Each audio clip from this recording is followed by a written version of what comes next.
kitchen, just so you know. Some water. I've also rescued my biscuits.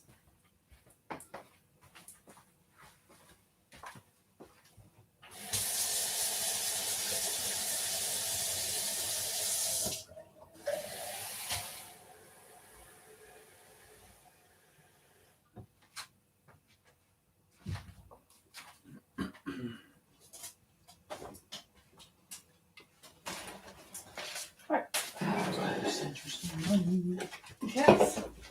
Go and sponsor me, otherwise you won't get your delicious gluten-free cupcakes. Hello, I don't know if anyone's watching yet or not. Hello. I mean, to be honest, yeah. Anyway, like I said, I don't know if anyone's watching it or not. Possibly not. I'm just in the middle of setup. Or at the beginning of setup, or at the end of setup. I'm almost set up. Again, because I'm doing lots of different types of sponges, I've got lists again. Oh, there are some of you. Hello. I don't know how long you'll last. It depends how much you enjoy seeing me pottering around. Right, let's go and get my hair out of the way. Yeah, so I'm going to be doing my Kek Lapis this week. I'm going to start off with gluten-free bakes because otherwise I run the risk of contamination. No vegan bakes this time, so it's not going to be quite the craziness of last month, but I still have to make sure I don't contaminate gluten-free diets.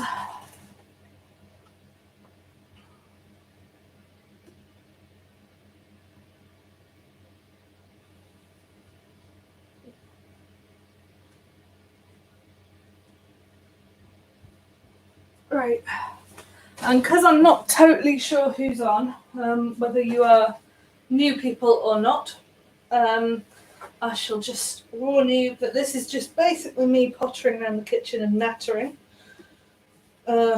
Sammy, if you're there, apparently Sammy doesn't watch these lives. She watches them later to have on in the background because me nattering is relaxing. If you like that, go for it. If you want to watch live, feel free to leave a comment at the bottom or join in the live chat. Occasionally we end up bitching about Beowulf and other weird things. Anyway, this month I've even done some pre-prep and stuff, which I'm going to make sure gets out of the fridge now. This is the Madeleine's mixture. Yeah, I'm doing Madeleine's again. And I've got 4 types of sponge that I'm doing this time round. There's a lot of cherry coke going to get consumed. Throughout lockdown, I've been picking up prescriptions for people and delivering them because I do it as part of my work anyway. So when everybody was unable to go out and I got my little key worker letter, I was picking up and delivering. Got my fruit soaking because my mum said she wanted a tea loaf. Got to send my mum the. I might ask Tabby to do that. Tabby, can you email my mum? She needs to donate. Tabs? Would you email my mum?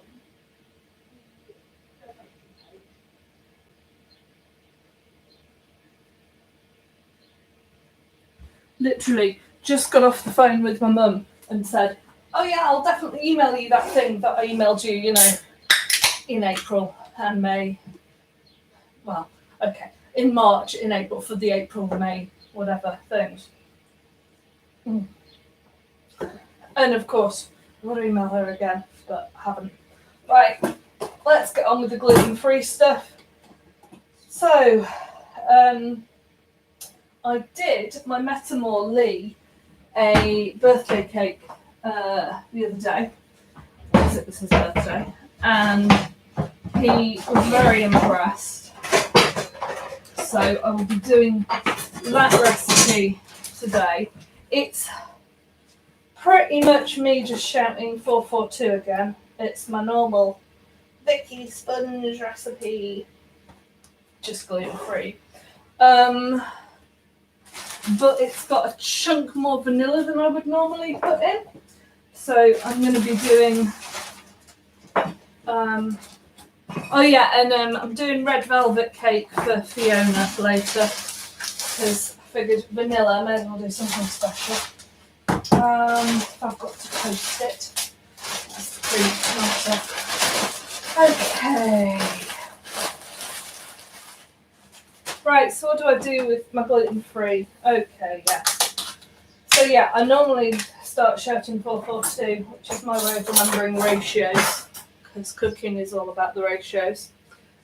Who have we got? Somebody say hello. You're normally more chatty than this. But this one, I am making Tabby, Lee, Anne and Lou gluten-free things. So we are going to do 16s.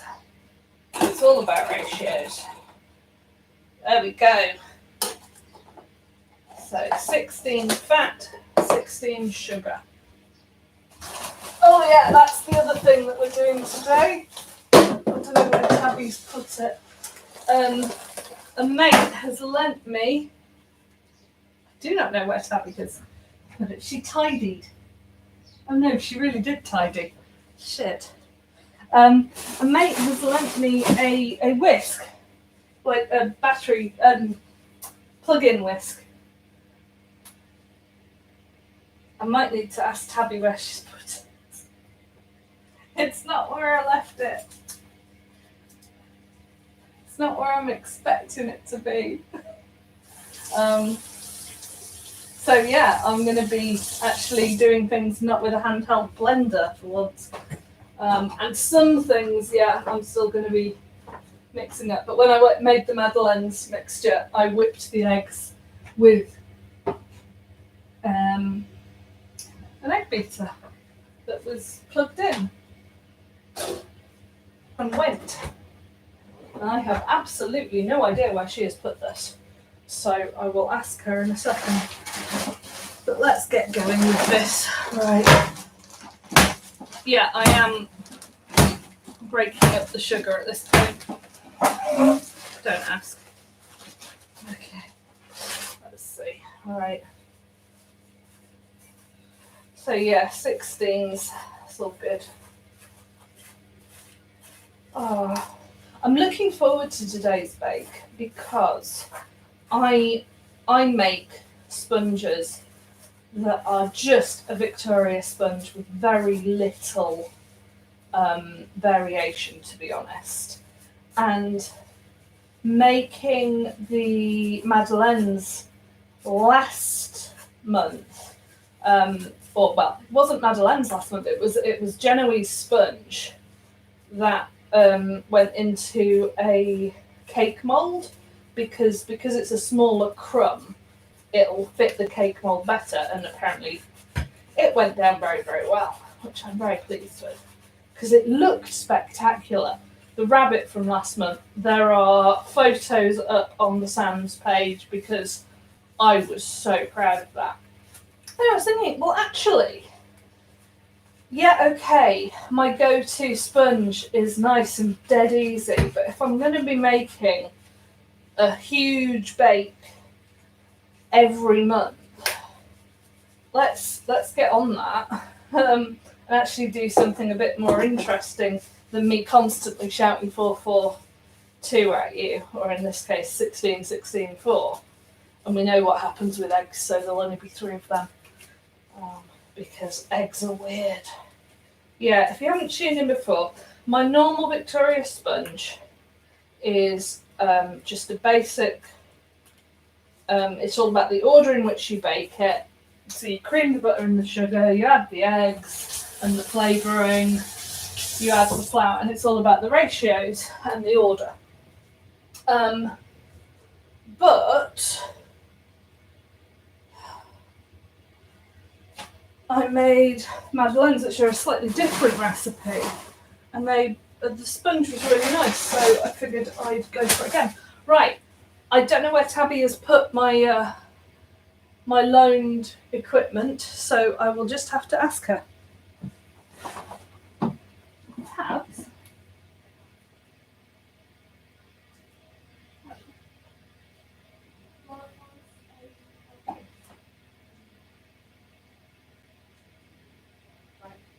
Okay, thank you.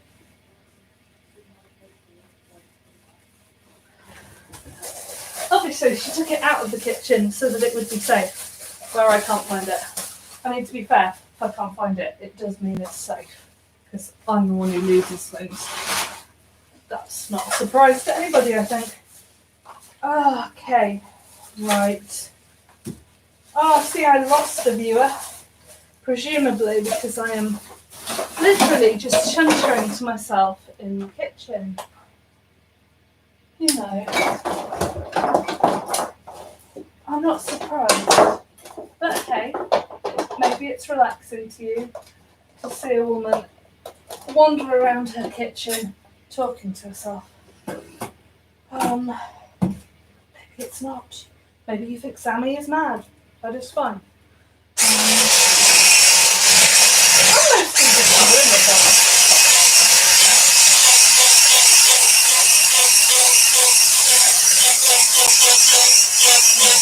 Screaming an enormous pile of custom sugar.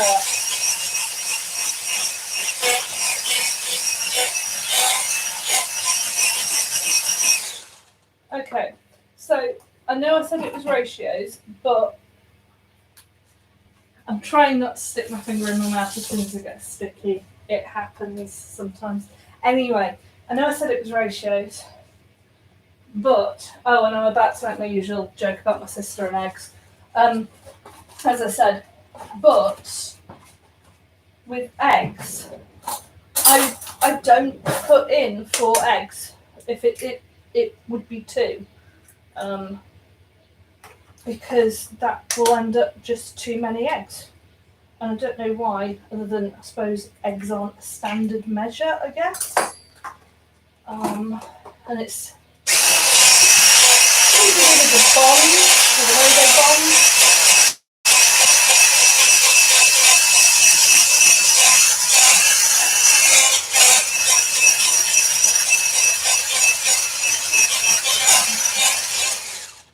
Right. So I've added not quite enough eggs yet. I will be adding 1 more to that. But the important thing for today is the absolute fuck ton of vanilla that I am going to be adding. And today is about a lot of vanilla. She says, wandering around hoping that this is not her last pot of vanilla. We will see. We will definitely see. Oh, no, it's not. There we go. Yeah. Right, there we go. So, yeah, I'm adding quite a chunk of vanilla to this. Now, some cakes are going to get more flavouring than others. More vanilla flavouring than others. Because I was sort of looking about vanilla sponges, because that's the theme of today. And sort of going, oh, actually, vanilla and lemon are used quite a lot to sort of intensify each other and layer up flavours. I listened to a podcast on Mexican cooking, because I really love Mexican flavours. And there's a lot of talk about how you layer up flavours. And sort of like where you put things in the cooking process to sort of build up a better depth of palate. So I sound really sophisticated, like I know what I'm talking about. But it's definitely making me think about how I make things.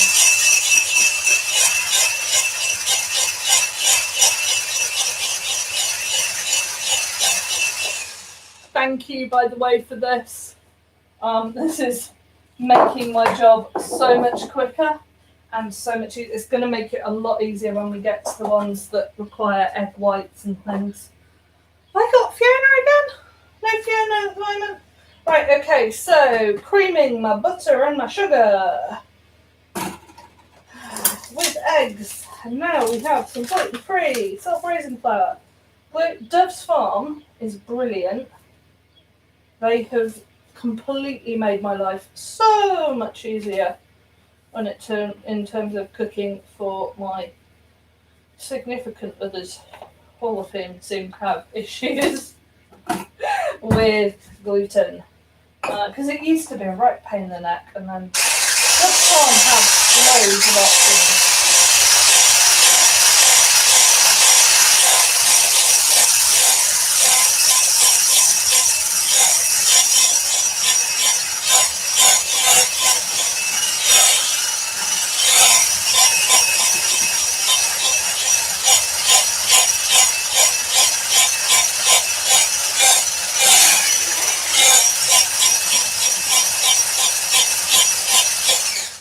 And that's the gluten-free one. That was really quick.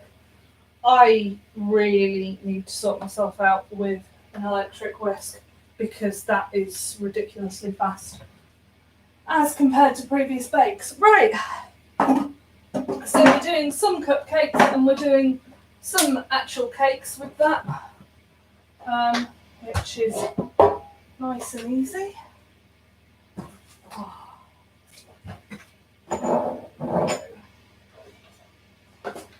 I'm organised with some things, just not with everything today, to be honest.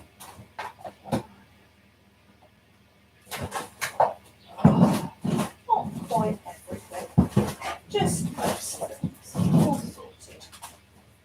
Yeah. Oh. I don't know. I mean, I wonder if anybody's like picking up any cooking tips from me. I mean, that seems ridiculous and weird to me because I'm not. I like to say I'm not a big baker, but to be honest, I mean, you guys have seen me bake for the past ever, a few months anyway. So I must seem like I know what I'm doing. I certainly feel like I know what I'm doing in terms of baking.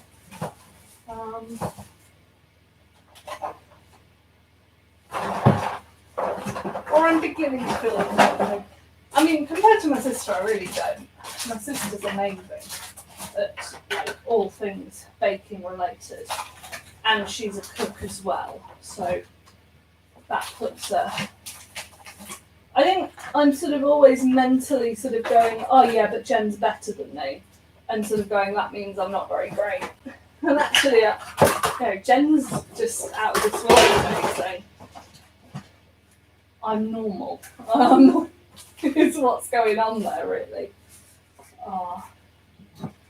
But then I've got weird metrics of how I even like measure things because I have no idea half the time how you're supposed to sort of get an objective thought about what is essentially an emotional process. Because cooking is comes from the heart, you know? You do it because it's fun. And it's a thing you do with your heart, is what I'm saying. Because apparently I'm in that sort of a mood today. Which is better than the slightly manic, mad sort of mood I have been in previous bakes. So we'll see how it goes. Right, there we go. Okay.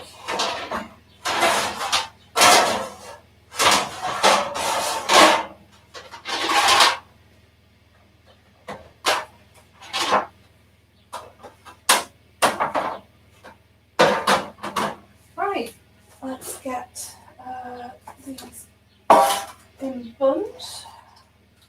I think I'll do yellows for the gluten-free.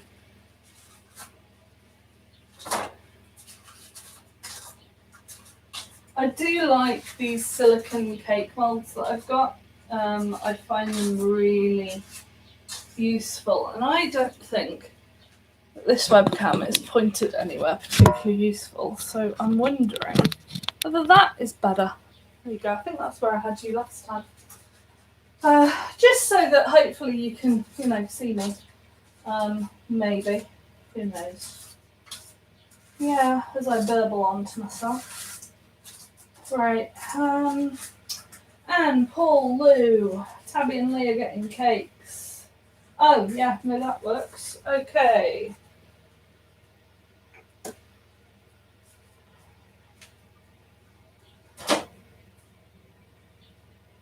I love how light this is. I think this is probably going to be a slightly nicer sponge than previously, just because it's better mixed with the electric whisk as opposed to really, really by hand as I'm getting slower and slower over the course of the bake. Well, we'll see. We'll see roughly the point where we get to like the egg whites and stuff. That's going to be fun. Okay. There we go. Straight in the mouth, but it's the first time. Normally by this stage, I'll have stuck my fingers in my mouth about 6 times. But no, today I've resisted for some time. Right, that's got to be good, yeah?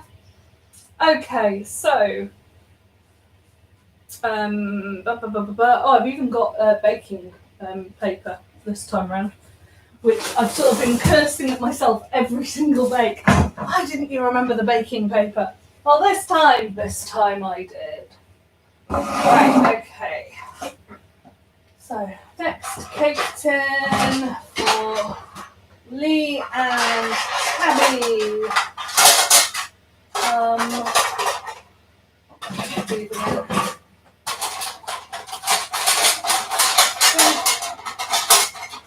Lee likes it slightly chunky, so that sounded like that should be some sort of euphemism thing.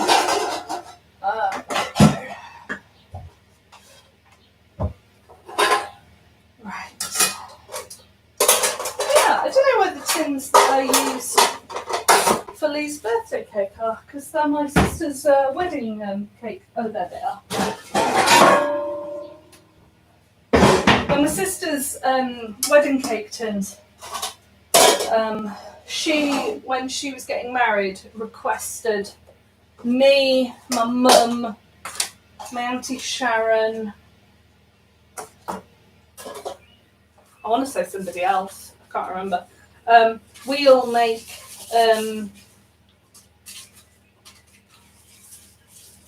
different layers of her wedding cake, which was quite cool. And I made 2 layers. I might have made 2 layers.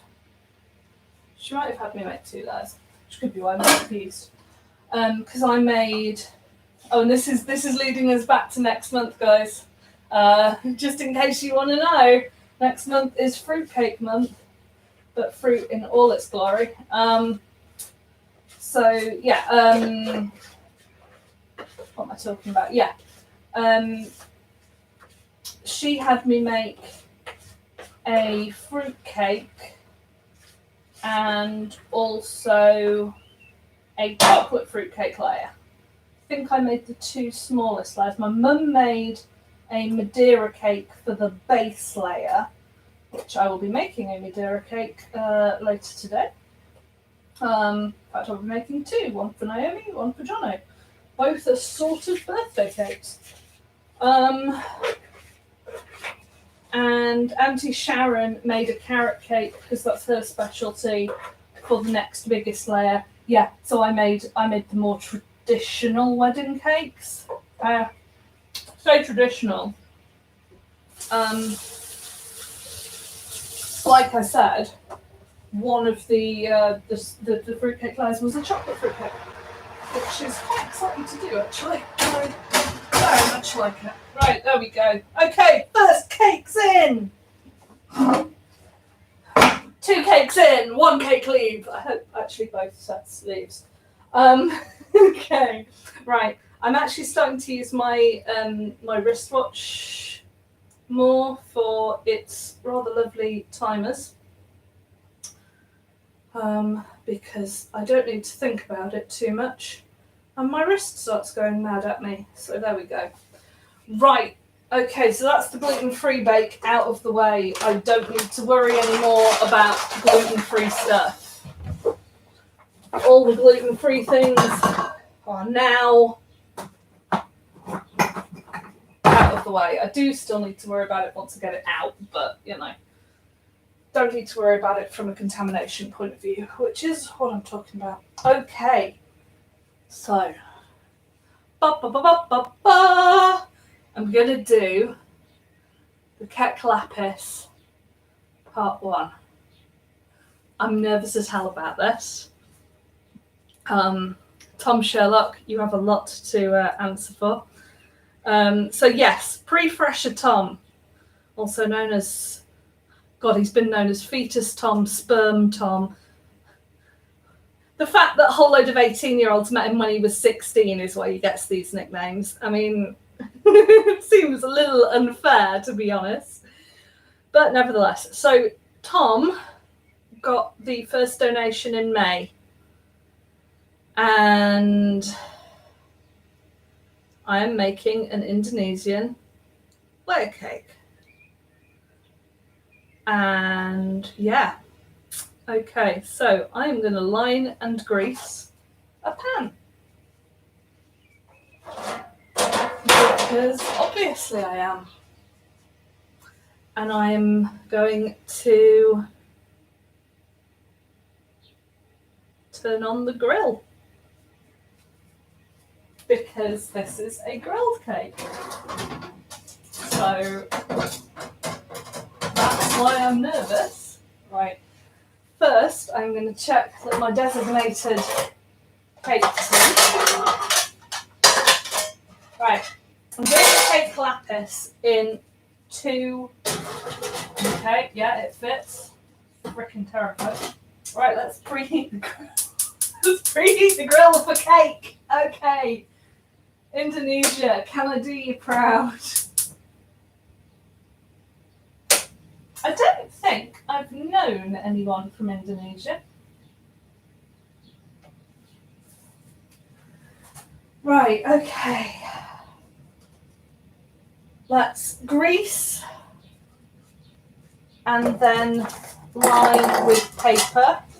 And then we start talking about things like 20 egg yolks, which is how I'm going to have the amount of egg whites needed for the angel food cake, which I'll be making later. Possibly something else that briefly escapes me. Maybe the red velvet cake. I can't remember. I think that's whole eggs. Anyway, whatever. Definitely the angel food cake is one of those that needs a lot of egg whites because that's how it rises. Oh, I am. Yeah. This is like, okay. So obviously I've been doing special bakes for the first donations of a month. And the first one, can't believe I said it was a special bake. It was something woefully simplistic compared to this. And then last month, Charlotte got the cake done in a cake mold in the shape of a rabbit. Oh yeah, the first one was Paul and Rachel and Sproglet got a rabbit-shaped brownie, made flat, and then Charlotte got a 3D rabbit. So I was like, oh well, I better up the ante.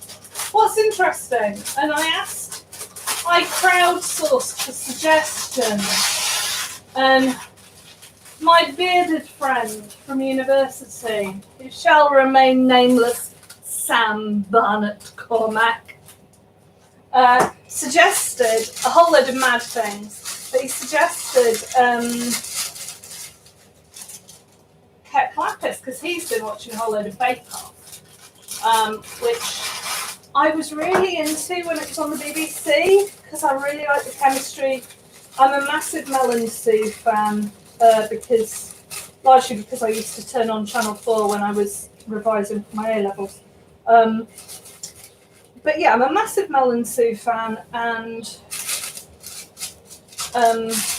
God, this is nerve-wracking because obviously this is going to be baked in layers that are poured into this. So I'm trying to get the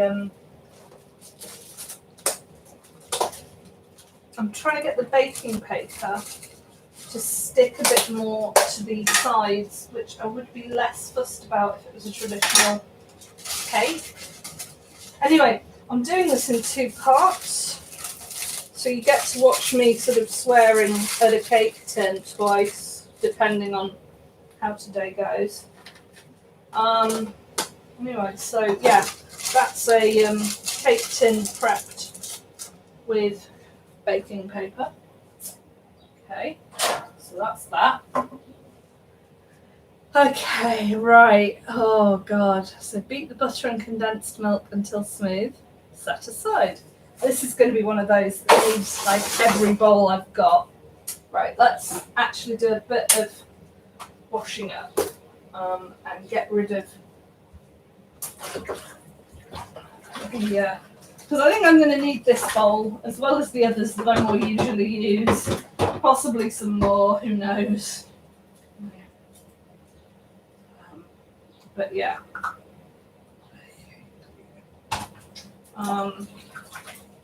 Yeah, we'll find out. Yeah, this is the one you bake in layers that they made a big deal of in Bake Off. Now, if this goes to plan, I will be doing colourful layers now that I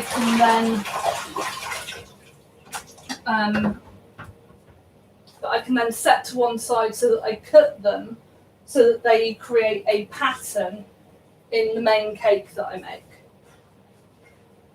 Will it work? We will find out. Like I said, I don't know, but the fact that I had this coming up was why I actually pre-baked and chilled my Madeleine / Genoese sponge, and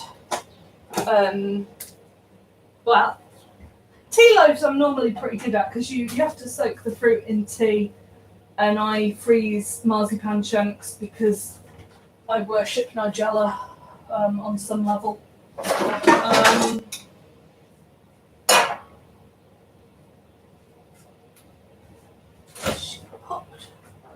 Alright.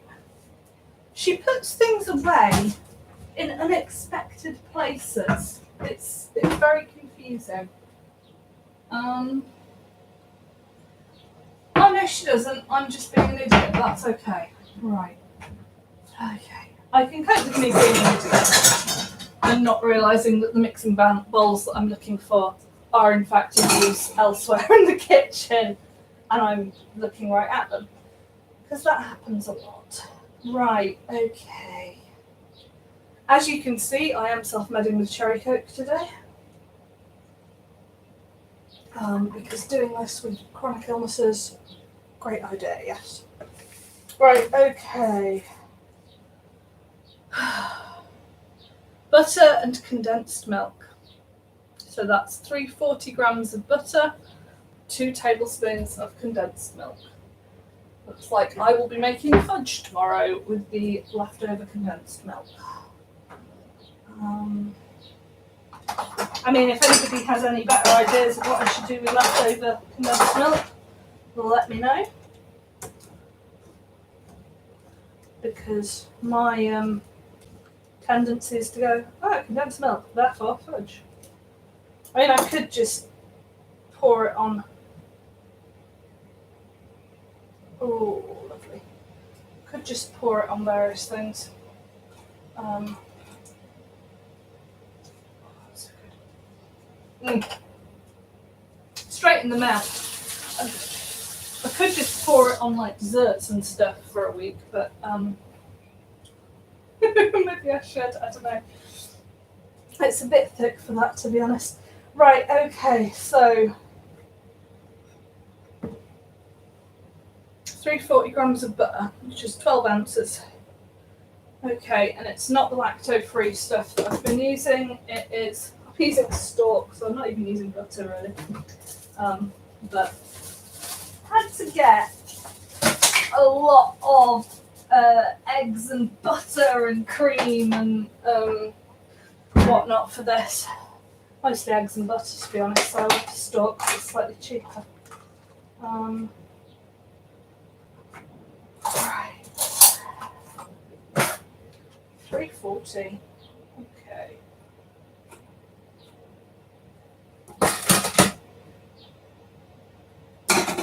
Yeah, I'm going to use 12 ounces because that's actually marked there, whereas 340 is a bit more of a guess.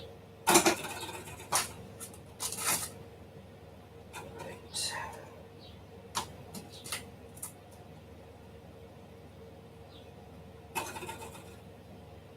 Okay, so that's 12 ounces of butter. And then I want 2 tablespoons. 2 tablespoons, okay. So this is a dessert spoon, so it's 4 dessert spoons. Wow! Oh god, the smell of the condensed milk is just like, I'm going, yes, I want this. I don't think I've ever used condensed milk as part of a cake mix, like a cake batter. So, 3. And obviously I haven't actually practiced this bake. This is my first time baking it, so I have no idea how it's going to go. 4. Okay, right. I mean, I suppose this is basically me live streaming my baking. You know, if people will watch people playing computer games. I mean, not that this is very exciting, to be honest. It is mostly, hey, watch Mish talk to herself for a few hours as she potters around the kitchen. Occasionally, she might have a look at your comments in the live chat and see what's going on. Okay, so there's that. Actually, yeah, I'm nervous, so I'm going to see if you guys are saying anything to cheer me up. Oh, I see that you're not. Okay, fine. Not very many people on this month. Okay, no worries. My last one is next month anyway. Okay, so butter and condensed milk, what do I do with that? I beat it until it's smooth, and then I leave it aside. Okay, I may as well do that with the whisk because it will be quicker. I'm still getting used to the notion of having an electric whisk because this does not normally exist in my kitchen. But hey.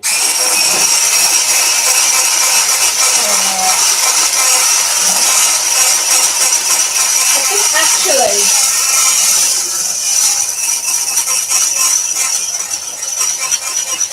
because we're coming out of lockdown, is probably why you guys have much better things to do than go, I haven't seen Mish in months. I'll just watch her potter around her kitchen on YouTube.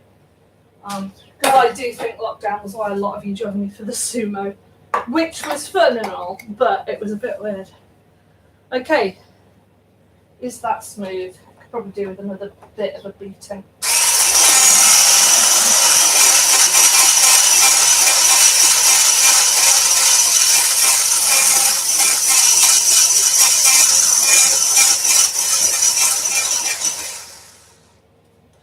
I mean, that looks smooth to me.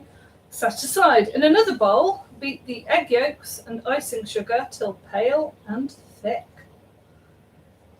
Okay, so let's get the icing sugar in here.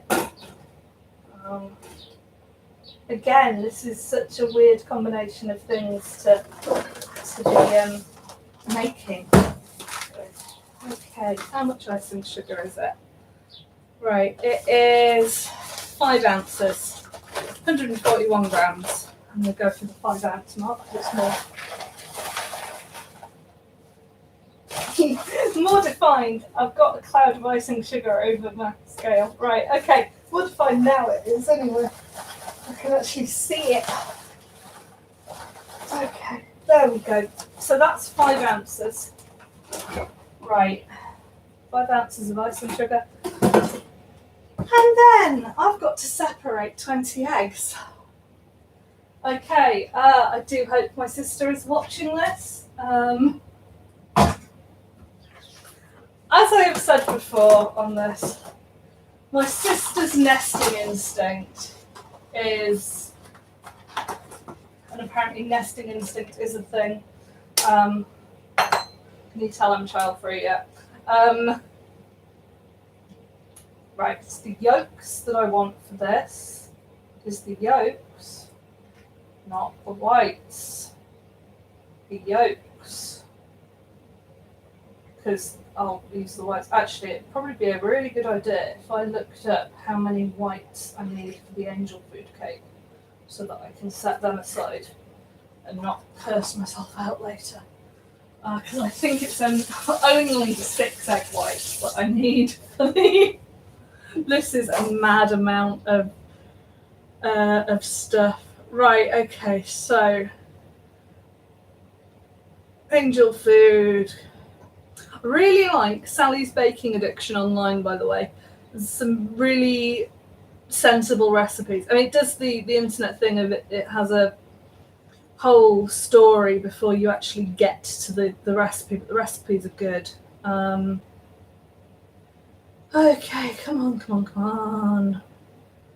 How many eggs do I need? 6. Okay, so if I put 6 egg whites, then we are good. Okay, whereas this one needs 20 egg yolks. So yeah, okay. Separating is a thing. I am not great at it. I am going to end up covered in albumin. It's a thing. It happened. But at least I can do it. So that was 2. I had to leave the bin open, otherwise I'm just going to end up needing to wash my hands between every egg. I kind of want to do that anyway because egg is slimy as fuck, but it's not really very useful. So right, 2 eggs, 3 eggs. Woo, eggs. Okay, right. Yeah, so Jen's nesting instinct, my sister, is basically hoarding eggs. Not hoarding exactly, because like obviously she bakes with them while they're still able to be baked with, as opposed to they go rotting because she's someone who ought to be on panel 4. But like the amount she needs to have in is just like she feels comfortable with a lot of eggs. Today, I've started today with more eggs in my stores than she has, for the first time ever, purely because of this cake with its 20 egg yolk desire. So are we on to the 3rd? Yeah, this is number 3, I think. Okay. Oh no, I think that was 4. Okay. 5 egg yolks. Okay, so oh god, that egg yolk wanted to escape. And this shell is really, really delicate. It's even more crumbly than the normal eggshell. It's like I'm walking on eggshells. Okay. I don't know how obsessive I need to be about making sure only egg yolk goes in because obviously you're going to get some egg white. Okay, 5. And now we have 6. Okay. So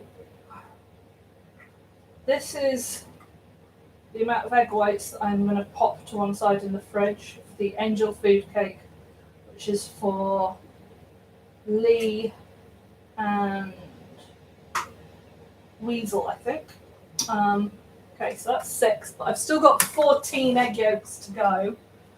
Okay, so, you know,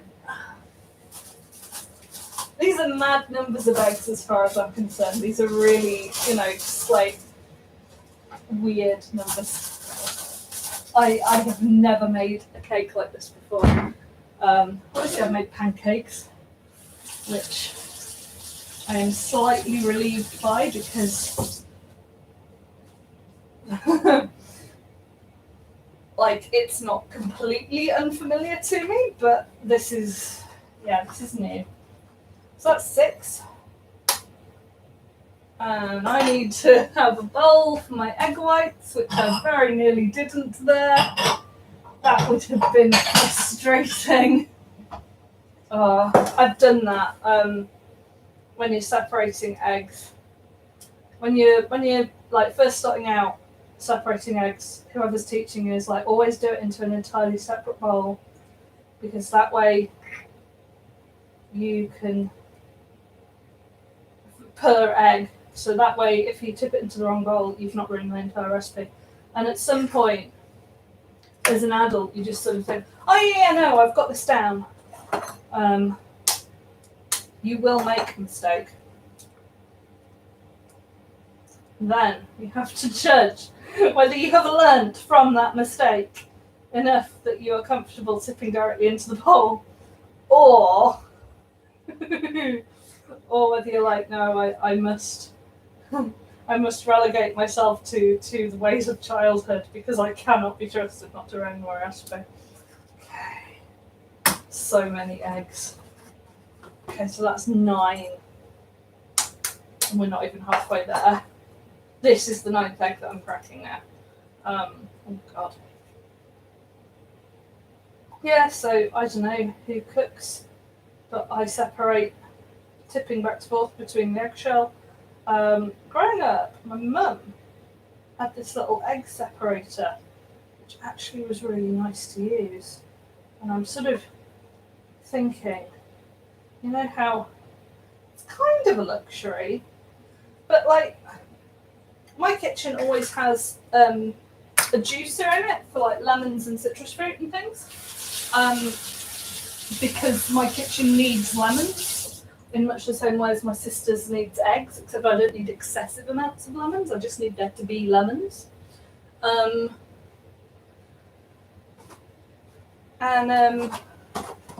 Thinking an egg separator might not actually be a luxury item. It could be quite useful. On the other hand, how often am I going to do this? Right, this is the halfway. Fuck. This is the halfway point, and I have broken the yolk.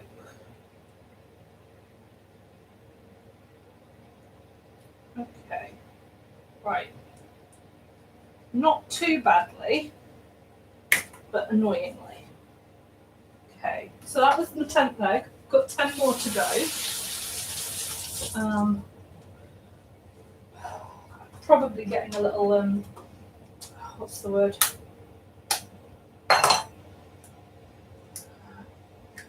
Careless, because I've now done a whole pot of egg separating. I'm like, yes, I've got this.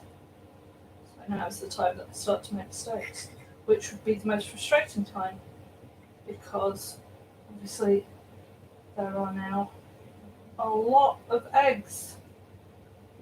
At least I separated all the whites that are going into the angel food cake, and I didn't get yolk in them, because that would be very annoying. Okay. Oh no, that was the 11th egg. 11. Okay, I can count. This one's got feathers on it. Okay, 12. Where is it now? We're on our dozenth egg. It's doesn't. Can I say doesn't? I mean, 12. That's what I mean. Dozen, not a cardinal number. 12. 12. 12 and elf and all those words are very annoying. Just so you know. V's and F's. What is with that? Things that I think are okay. This is number 13 13. Right. Oh, Jesus, that went through a bit. No, I did not break the yolk of number 13. This is why being a witch rather than being a pagan is working for me right now. Rather than being a pagan, rather than being a Christian is what I meant. Oh, and that's my wrist alarm going off. So it is a baker's dozen of eggs that I will go and get the gluten-free bakes out of the oven, or at least look at them and see whether they need to come out of the oven. They should do at this point, I think. Of course, now I've no idea. Oh, there we go. Right, where is my phone? Okay. Yep, we're good. Cupcakes done. Ooh, cupcakes done. This one I'm moving up the shelf. There we go. And I will set another alarm for 5 minutes because not quite done, but not far off. Okay. Right, 13 eggs, 7 to go. The fascinating world of Mish cracking eggs. That's what you tuned into YouTube for today. Okay. Someone was asking me if I got loads of people on my stream, and I get loads of people following me, same way as on Twitter. This is not. It's like when I started my blog, people were like, "Oh yeah, no, I've tuned in, but all you talk about is your private life." Yes, my blog is my diary. This is the same as walking into my kitchen and going, "Oh hey Mish," not in the cool way that some YouTube channels do, because I am not. This is me being able to hang out with people via lockdown. This is not me suddenly stopping being a massage therapist and becoming a Twitch streamer. Anyway, if you don't want to hang out with me and listen to me babble and occasionally swear, then, there are plenty more exciting YouTube channels than me. This is what I am doing. I am baking. I'm raising money, so I feel vaguely better about it. And I am riding out, hopefully, the last bit of lockdown.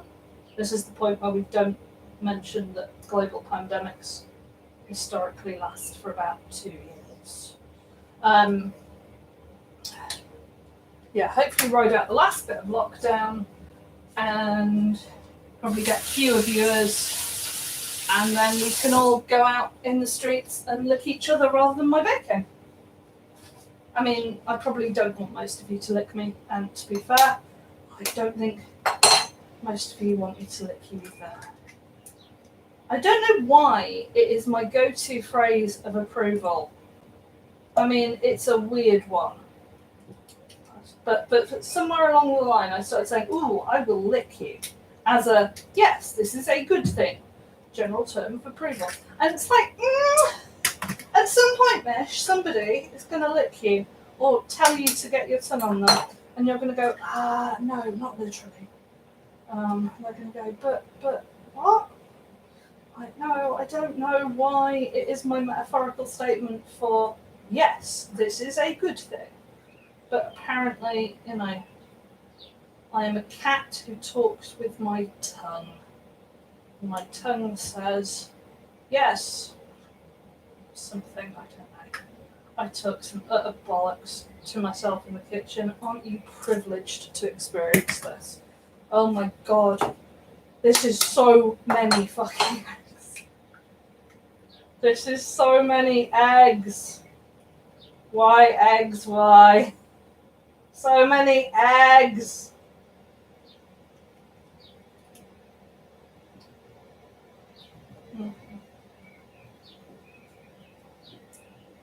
Okay. 18, 19, the penultimate egg. This would be the absolute worst place to fuck it up, to be honest. This would be the place where, It doesn't matter too much if the yolk goes in the whites, because I think I'm adding these whites to something that needs yolk in anyway. It's not the angel food cake. Okay. I've got through so many egg boxes for just this one cake. This is really weird to me. I mean, yeah, obviously this with the cake that takes all the eggs. That's the thing. This is the weird bake. Tom, you better appreciate this. Okay. This is the last egg. This is the 20th egg. There's 14 egg whites in this bowl here. This is mad. Okay. 20 egg yolks in there. Okay, so that's egg yolks and icing sugar, which will get mixed together in a second now. God, it's a lot of egg whites. Some of that might end up going into frosting, depending on what recipes I'm doing. I'll think about that later. Okay, so let's wash this because I suspect I want to beat this. Yeah, I do until pale and thick, which to me means an electric whisk. Yeah, I looked at a lot of these recipes, and a lot of these recipes are sort of, they're the ones that you do with a bit of power behind them, and yeah, I'm sure proper cooks can hand do these, but I am not a proper cook or baker or whatever. Chronically. Oh wow, so it'll be a pour over. It's so weird.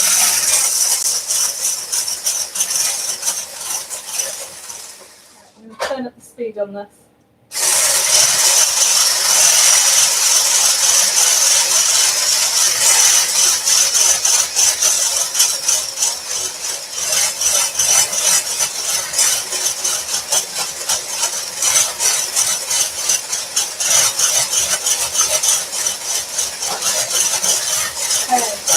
The colour on this is amazing, so yellow.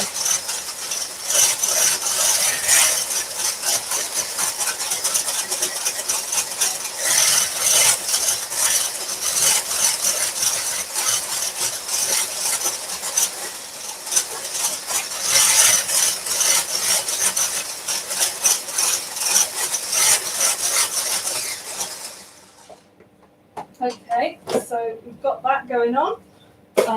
Right, okay, icing sugar until pale and thick, and then I fold the butter into the egg yolk. Whew, okay, so we're folding. I hate folding. I prefer doing it with a wooden spoon though. I think that's me being a bit of a twat again, rather than there being a genuine use for it. Where's my nice wooden spoon? Oh, never mind, I'll have to use this one. Okay. Right, so I'm folding the butter into the egg yolk mixture. Okay.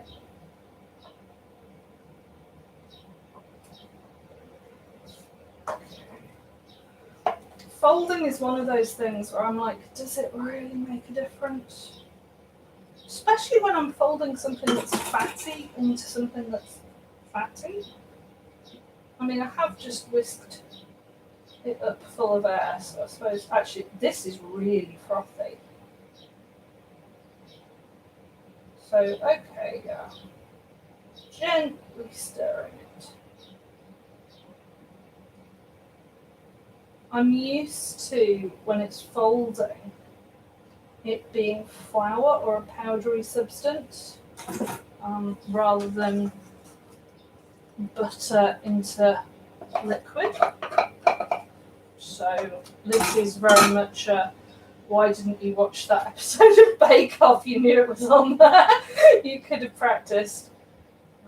I did not have time. I believe in myself enough. Sorry, Tom. To be honest, if this doesn't work out, then tomorrow off camera I will make a layered Japanese pancake cake because I know how to do that.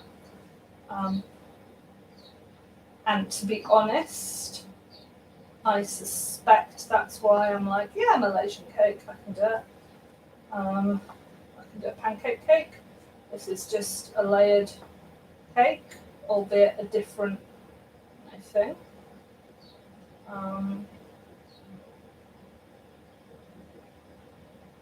Okay, it is gradually coming together, this. It does look a little bit like curdled eggs, which is what I'm slightly concerned about.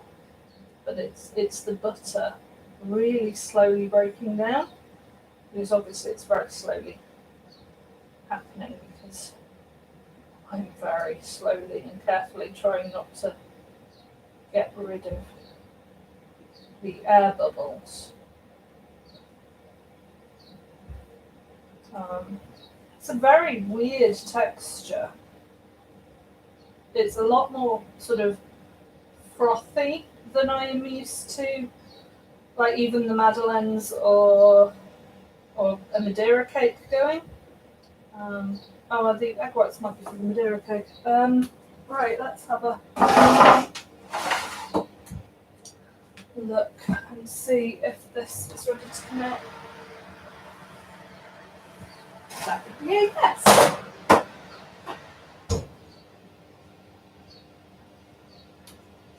Right. Okay, so what do I do after this?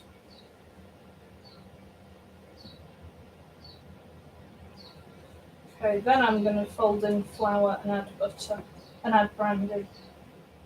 I will be adding a little bit of brandy. And spices, surely.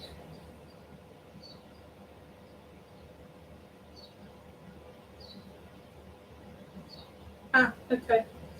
Yeah, it's just allspice. Which the recipe does not tell you to add.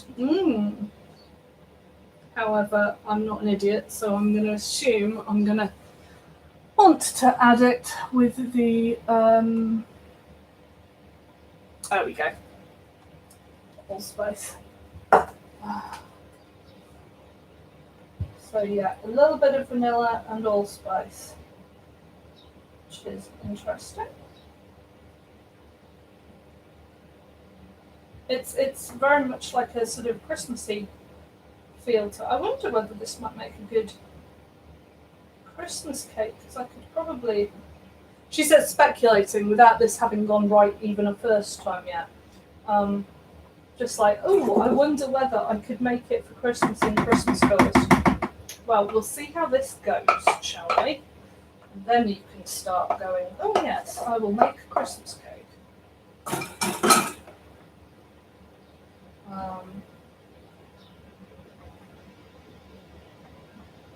I like having ideas and planning things. And I do find cooking to be quite a meditative act. Saturday afternoons during lockdown, we've had a sort of pagan conversation session on Discord, which has been very good. And often when I'm doing this, I've not managed to get to it because this takes a chunk of time to do. And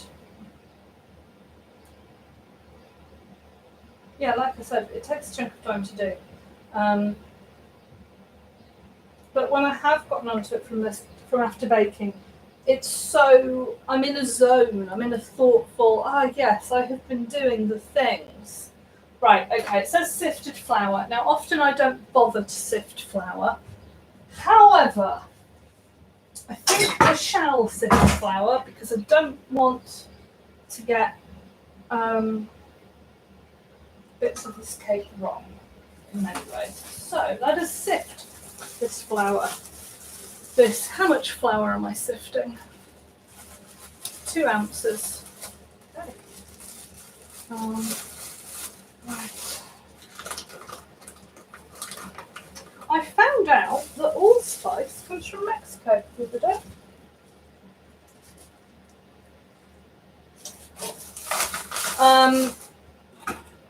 It is the only New World spice. like I said, I listen to a Mexican cooking podcast. Mexican cooking A to Z, because they're American, so they say Z instead of Z. And it's really good sort of talking to you about this is how flavours, basically. And I really, really love Mexican cooking. Like, if I had been and lived somewhere or worked somewhere, I'd take the food home with me.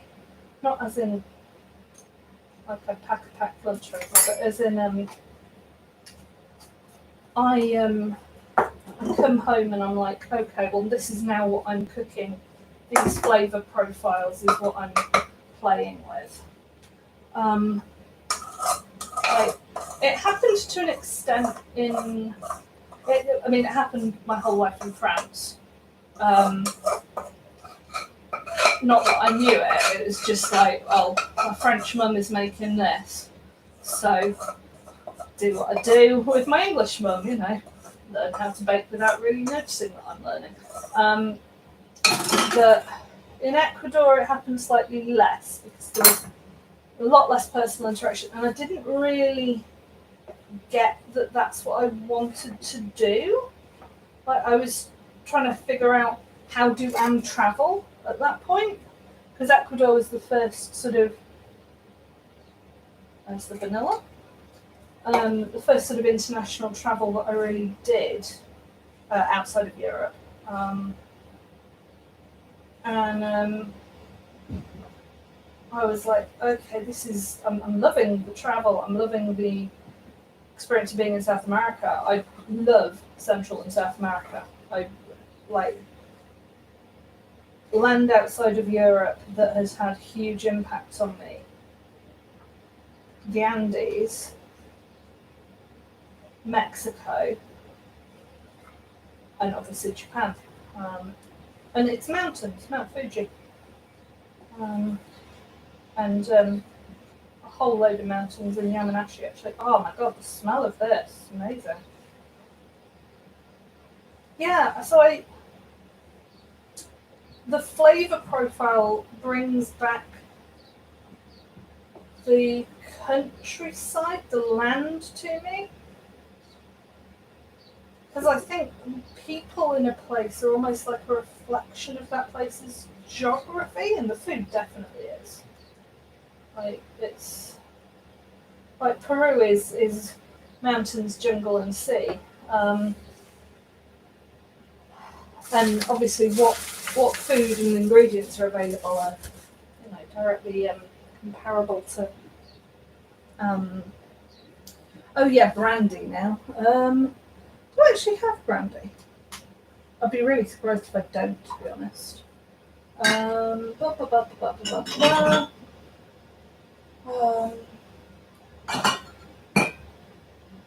yes, I think I'm right. Thinking about it, so I'm popping some Earl Grey gin into my mum's tea loaf because I just saw it and I was like, yes, I think she might appreciate that. Having said that, I did that with the lemon drizzle cake I made. I made it a gin and tonic lemon drizzle, and it totally absorbed all the really powerful lemon flavour, which was very depressing. That was not fun.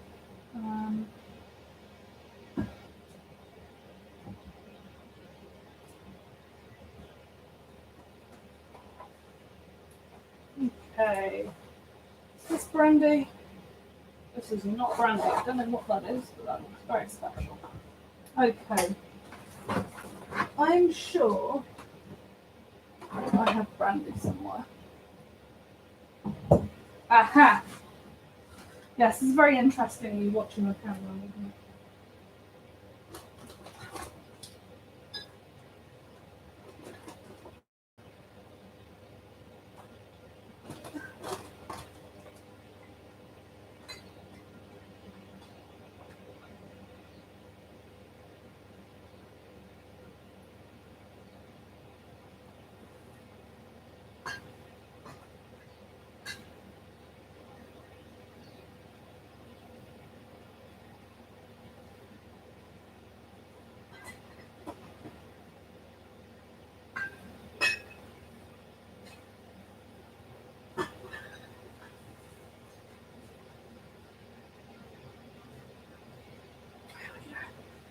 And you had brandy.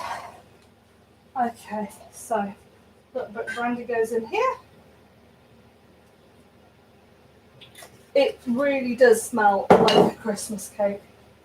I know that the Indonesians were inspired by some of the European cakes that they saw, and I am sort of wondering, I suppose the fruit cakes and things and the spices would have been the ones that inspired the cake, I guess, because they're the ones that keep. So if you're going to make something that you know how to make, but it not go off, I guess you make fruit cake. Also, there are ways of making fruit cake in steamers and things. So if you don't have access to an oven, I guess that's the one to do. I'm just the smell of this. Yeah, so allspice is apparently a Mexican spice, which I did not know. Put cake pan into oven for 1 minute. Okay. Okay, right. So, this is the mixture. And I'm not happy with it because it is lumpy as shit.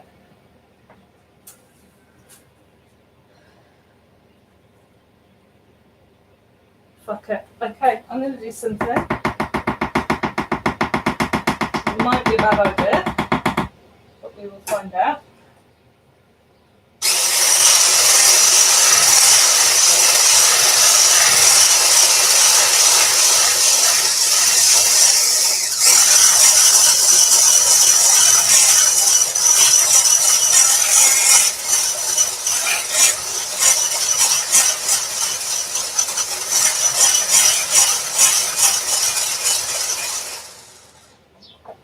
Okay, that might have been a mistake.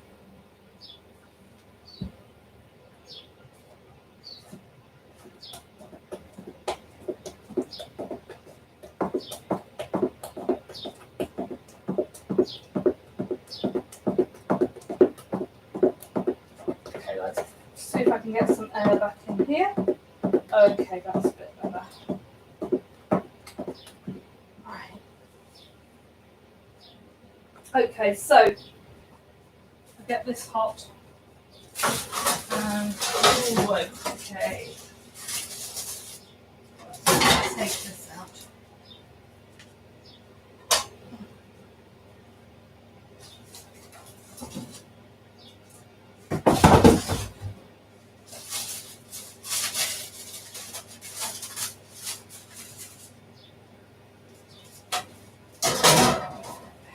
Okay, so that goes in for a minute.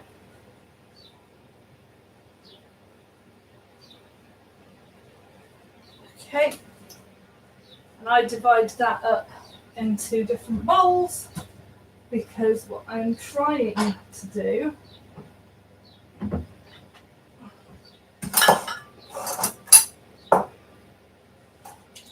is something a bit funky. I have no idea if it's going to work or not. So I'm going to do, I want to do some blue and green, but obviously I haven't checked what colours I've actually got available to me. So what have I got?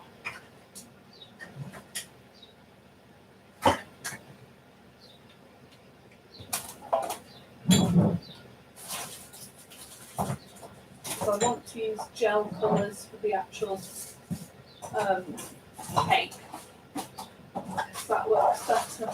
And then I can use drops of the icing. Okay, so that is cake tin having been under the grill for a minute. You can stop freaking out. And I am going to be using, is that a gel colour or is that icing? It's an icing.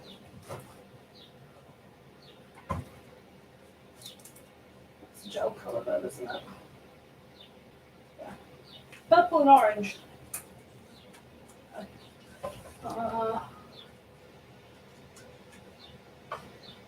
bright colours anyway, so we'll be able to see if I manage to do anything with it. I'm just not totally sure about the colour combination of purple and orange. Might be what we are stuck with.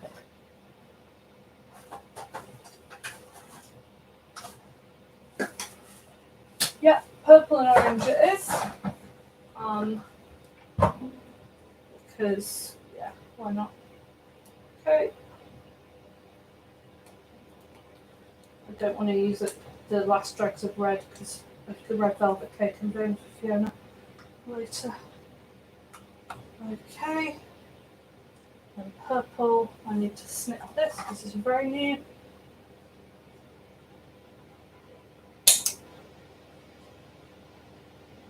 Does not look purple, but hey, so good. Right. That's the idea being.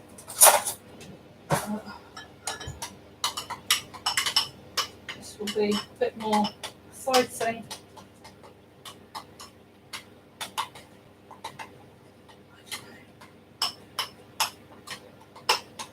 I may have gone overboard for this one. I thoroughly admit that. You lot may not be watching the full bake, who knows. Okay, right. Batter into the pan, spread evenly.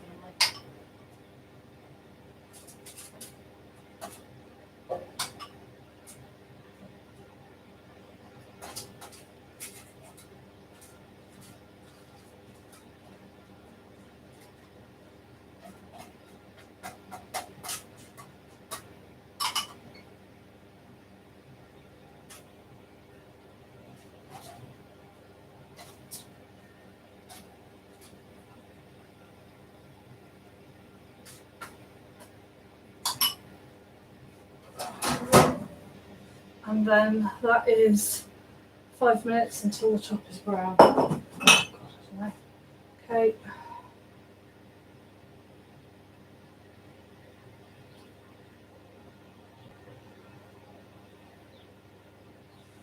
Right, and then we'll do the orange one. And then I'm going to layer orange and purple.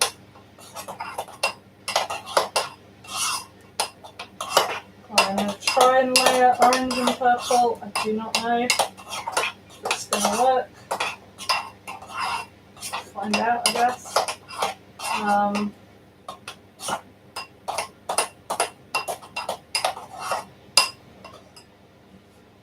With this, yeah, keep going. Right, okay. I'm gonna do some madeleines.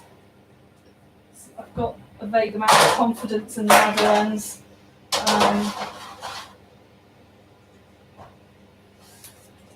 And the madeleines can go into probably a combination of pink and blue, but we'll see how much we've got. These are for Kitty, Alex, and Sproglet, and Ozzy and Bill, possibly Weasel. I will look at my list in a second, as I am sort of paranoidly looking at the Keck Lapis going, oh no, what? Yeah.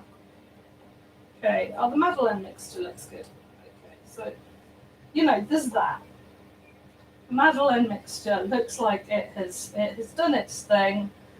I think I was right to get it out of the fridge when I did because it's pretty cool, and you want it to be, what is it? It's supposed to be glossy, but not, you know, like solid. Is the idea anyway. So I have no idea, Tom, if your Keck Lapis is working or not, or if I should really be concerned about when I'm like, yeah, I'll just do this bake that's really complex that I've never done before and it'll be fine. Yeah, sure, we'll see. But hey, it's all good.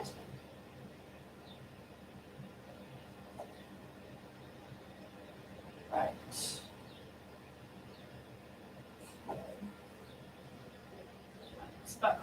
Madeleine mix. So what I will do is I will wash my hands, move the gluten-free guys out of the way with clean hands, and then I will put the rest of the Madeleine mix in the that lot of silicone molds, basically. I'm, desperately doing stuff mostly so that I can try and stop focusing on the Keck lapis, because I'm like, I have no idea, genuinely, if like, I don't know. Is it going to be good? Is it going to be complete rubbish? I don't know. Next month, like I said, fruit is my theme, so I will be doing a lot of old favourite sort of fruitcake type things. And I will be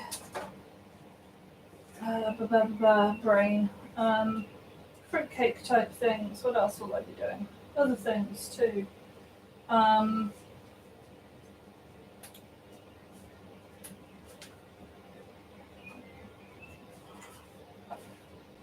Yes, fruitcake time. Oh yeah, but I want to do some like summer fruits and stuff. So there's some madeleines I'll probably do with raspberries and things in them. And so like I've also seen a whole load of angel food cakes, which if this goes well, I will be doing like angel food cake with blueberries and things. And if you are one of the restricted diet people but you can do fruits, let me know so that you don't get a very, very boring fruity cake. When you donate, if you sort of say, oh, I really like strawberries. Okay. So my alarm's gone off. Okay, yeah, that definitely went. Okay, 5 minutes is probably too long. It's not too bad, but yeah, I want to leave this one probably not as long as 5 minutes.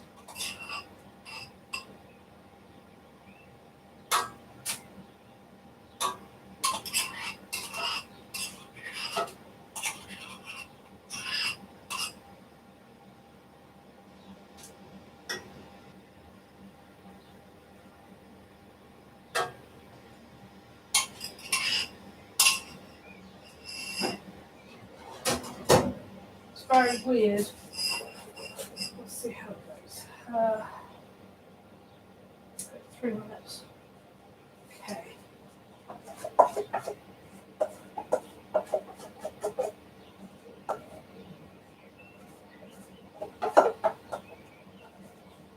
Hopefully Tom's not going to mind the experimental nature of said cake. Right, there we go. Let's shove the madeleines in.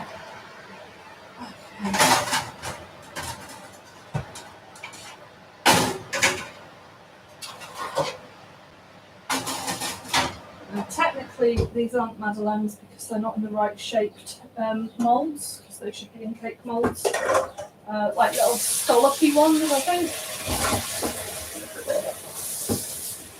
But I've seen things labelled madeleines in France that are more sort of cupcake, fairy cake type things, so I'm not too fussed.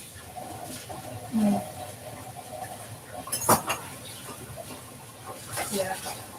There's a lot of really big donations this month, so I'm trying to vaguely make sure that people get, like, feel like they've gotten what they paid for, really, and don't feel too like they've been cheated or something. Not that I think people would, because, like I said, I mean, Sans, who I'm doing this for, have been working an immense amount in obviously the same difficult circumstances as the rest of us, but I mean, can you imagine offering comfort to bereaved families and friends via Zoom, because like that's just a nightmare to me. I think absolutely nightmare. Not that sort of brandy, Lucy. I'm not adding your cat.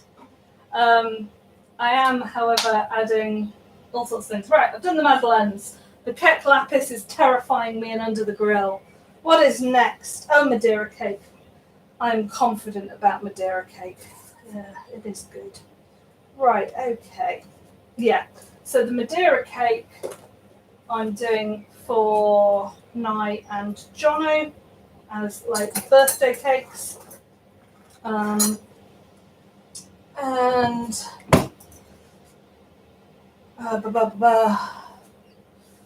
right. Oh, and I can use that bowl now. It's no longer got Madeleine mixture in it, which is nice. Okay, so Madeira cake I should actually be feeling more confident about because it's basically a vanilla version of a lemon drizzle, which is almost a signature bake, you know. Not sure I have a signature bake. Right, there's the cake lapis going off again. Okay, that's better. Right, okay. So this is moderately nerve-wracking. Oh, wait a minute. Okay, yeah.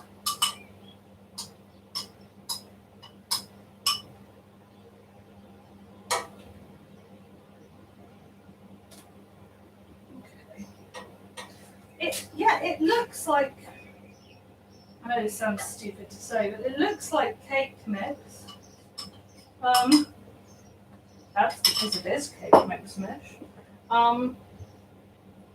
Like, it looks, you know, like a cake. It's just I'm cooking it in this just weird way.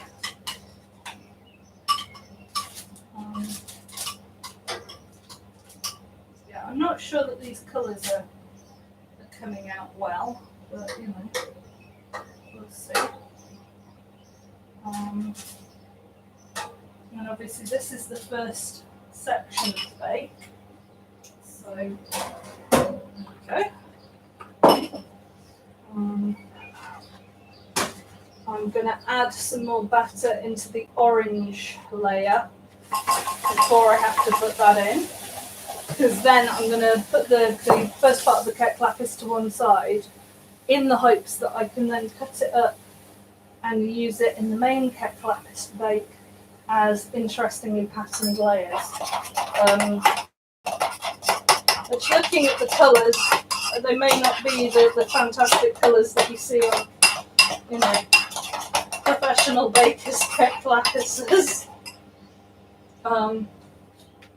Ooh, the cake mix tastes nice though. Oh, yes, Brandy, it is how you do. Yeah, okay, right. So while I'm doing that, I will shove in some Madeira cake, basically, and that will be epic. Yeah, okay, so. Oh, more normal cakes. 6 ounces of butter. Yes, 6 ounces of butter. I know what I'm doing, really. Okay.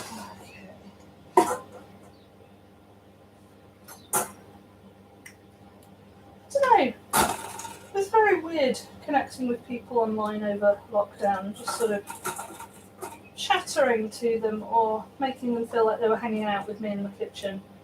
And I think it's less necessary now. I wonder which bits are gonna keep going, which bits aren't. So creaming, butter and sugar, and it's 6:6. Yeah, so Madeira sponge, different ratios. Whole load of different ratios. Yeah.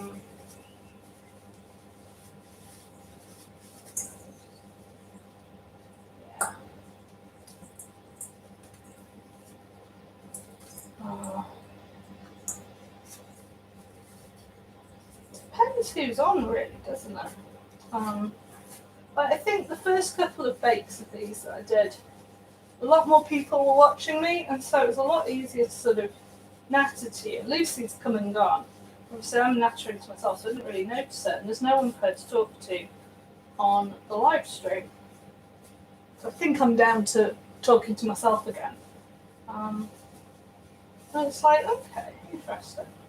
I suspect, or I hope, you're all away from your computers and you're not struggling for things to do on a Saturday afternoon.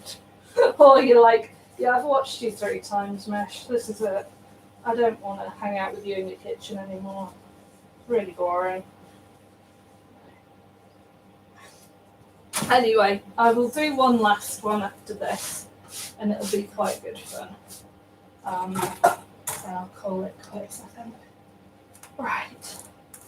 Unless I get any requests. Because, I think if you're stressed, watching your mate potter around the kitchen is quite good. But I don't think it's, compelling viewing.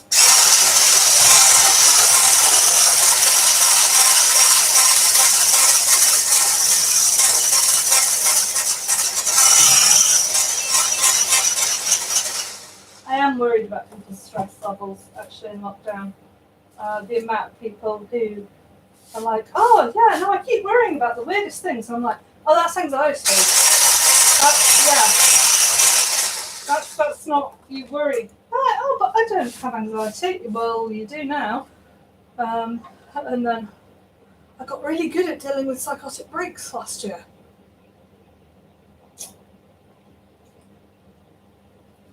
I've dealt with them at work and stuff. But holy shit, yeah. There were a number of people who started talking to me about things that were not real, in sentences that made no sense. Like, my mate, I've got a couple of mates. Well, quite a few friends with schizophrenia, actually, thinking about it. Anyway, I've got a mate who works in public health. She's also schizophrenic. And, I need to ask her about person first language, actually. Because, like, a lot of autistic people prefer autistic people, not people with autism.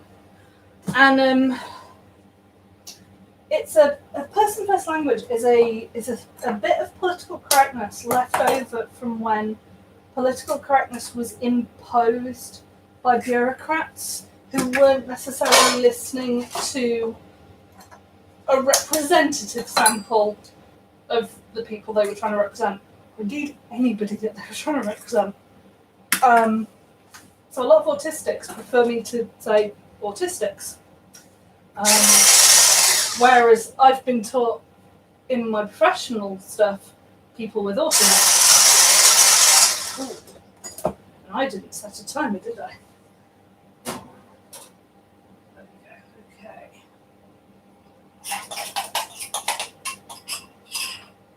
And it's, I don't know whether referring to somebody as a schizophrenic is bad, or referring to somebody as having schizophrenia is bad, from the point of view of the people with the diagnosis.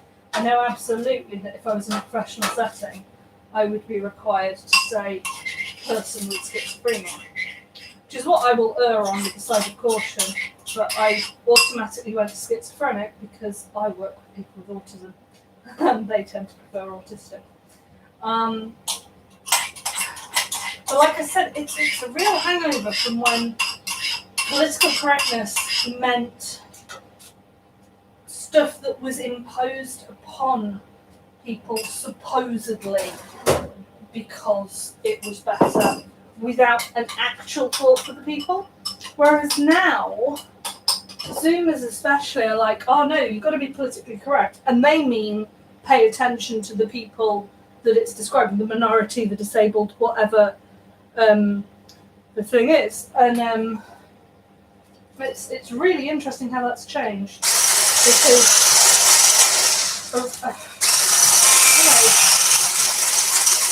listening to interviews with like Ian Drury and people who are being actively hounded by politically correct people back in the 80s and 90s for being rude about their own disabilities. Anyway, back to schizophrenia. I'm mates with several schizophrenics, so I'm getting better at noticing when they are sort of leaving reality. And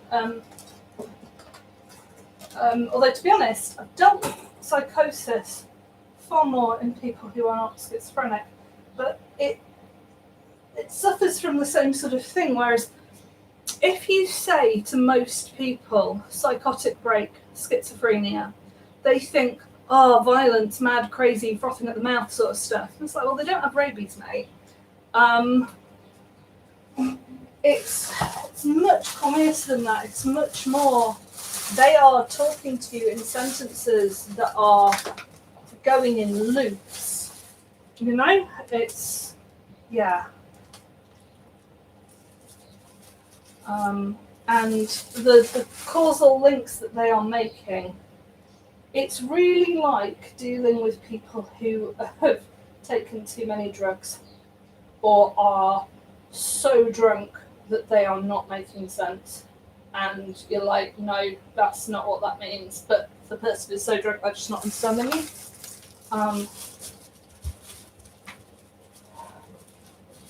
I think a lot more people have dealt with drunks than people having psychotic breaks. It's like the amount of stress on people this year. And then you've got fucking Cummings, Mr. Dominic Cummings, going, oh yeah, no, there was this meeting where people said, oh, wasn't there a plan? And there was not a plan. Yeah, there was a plan. And then you guys decided to stop paying for the plan. He didn't mention that. I mean, I don't remember if it's his idea or if it had already been implemented by the government by the time Bojo came in. But, like, yeah, there was a plan. Britain had a really good fucking pandemic preparedness thing.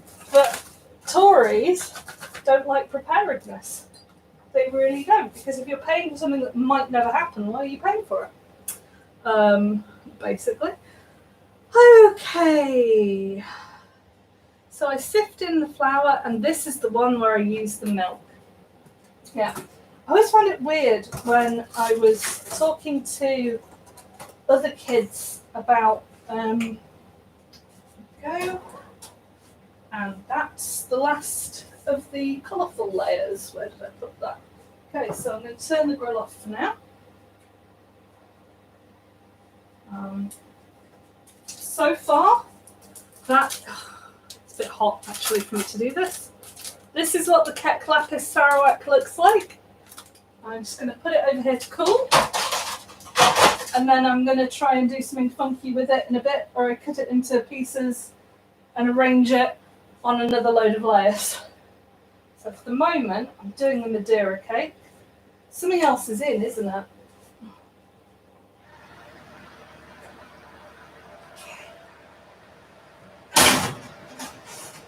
Madeleines on the top shelf are done.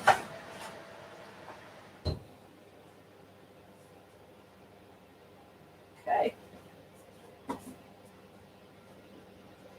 Right. Yeah, so Madeira cake. So okay, it's not looking too bad. I've got the gluten-free buns, the gluten-free cake. The first batch of Madeleines, the first half of the Kek Lapis done. I'm just doing the Madeira cake, which will be Naomi and Jono's birthday cakes. Not that they're born on the same day, they're born bookends of a week. But that is what I am doing.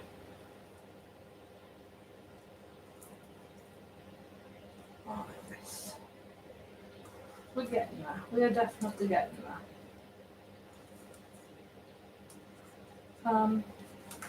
But yeah, I was trying to explained to my mum about my mates who've had psychotic episodes, and she was really stuck on the language because she kept asking if I was safe and stuff. I'm like, to be honest, someone in the middle of a psychosis thing is going to hurt. If anyone's going to get hurt, it's going to be them, because they're going to decide that the edges of knives are flowers or something, or that, well, more likely that the edges of knives make pretty lines. These pretty red lines that they just want to keep making, or whatever. But I mean, it's like talking to a drunk person, you know, and it is still your mate. So yeah, if you've got a mate who's the type to kick off after a whole lot of booze, then they might well kick off in the middle of something psychotic. But if they're not that type and they just get weepy after booze, then probably what's going to happen if they have a psychotic episode. But it's leaving contact with reality. That's why I'm comparing it to drunkenness. Because, you know, I'm sure if any medical people watch this, they're going, it's not like drunkenness. This is actually happening to the brain chemistry. Yeah, okay. But, you know, if you can reason with a drunk person or get a drunk person to gently go this way, or a toddler, then, yeah, that's basically my experience of dealing with psychosis. The worrying things this year have been when somebody has been messaging me when they're in the middle of something, and I'm like, I do not know where this person is. So I'm messaging them back as I'm sort of going, anybody know where they are? Who has last seen this person? I last spoke to them about 6 years ago.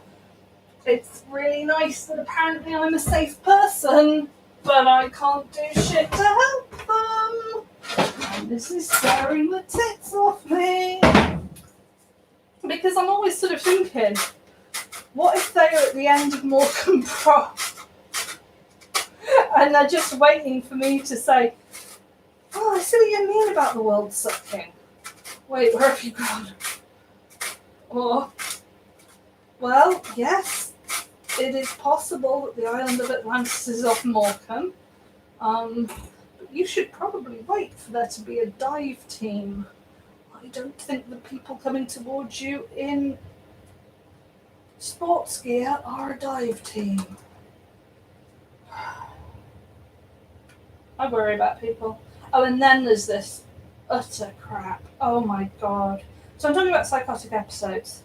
So, okay, the next bit comes with a bit of a content warning. Specifically, I'm going to start talking about suicide and suicide attempts. So, okay, if you're not up for it, head off. I suffer quite a lot with suicide ideation. I read a lot of early 20th century books where, suicide, it's the honourable way out, whatnot. You know, a lot of Christie's, Sherlock Holmes, Biggles, you know, and like, we get told that the Japanese relation to suicide is other, and you know, it gets cited as an example sometimes, like, you know, bad foreigner sort of stuff.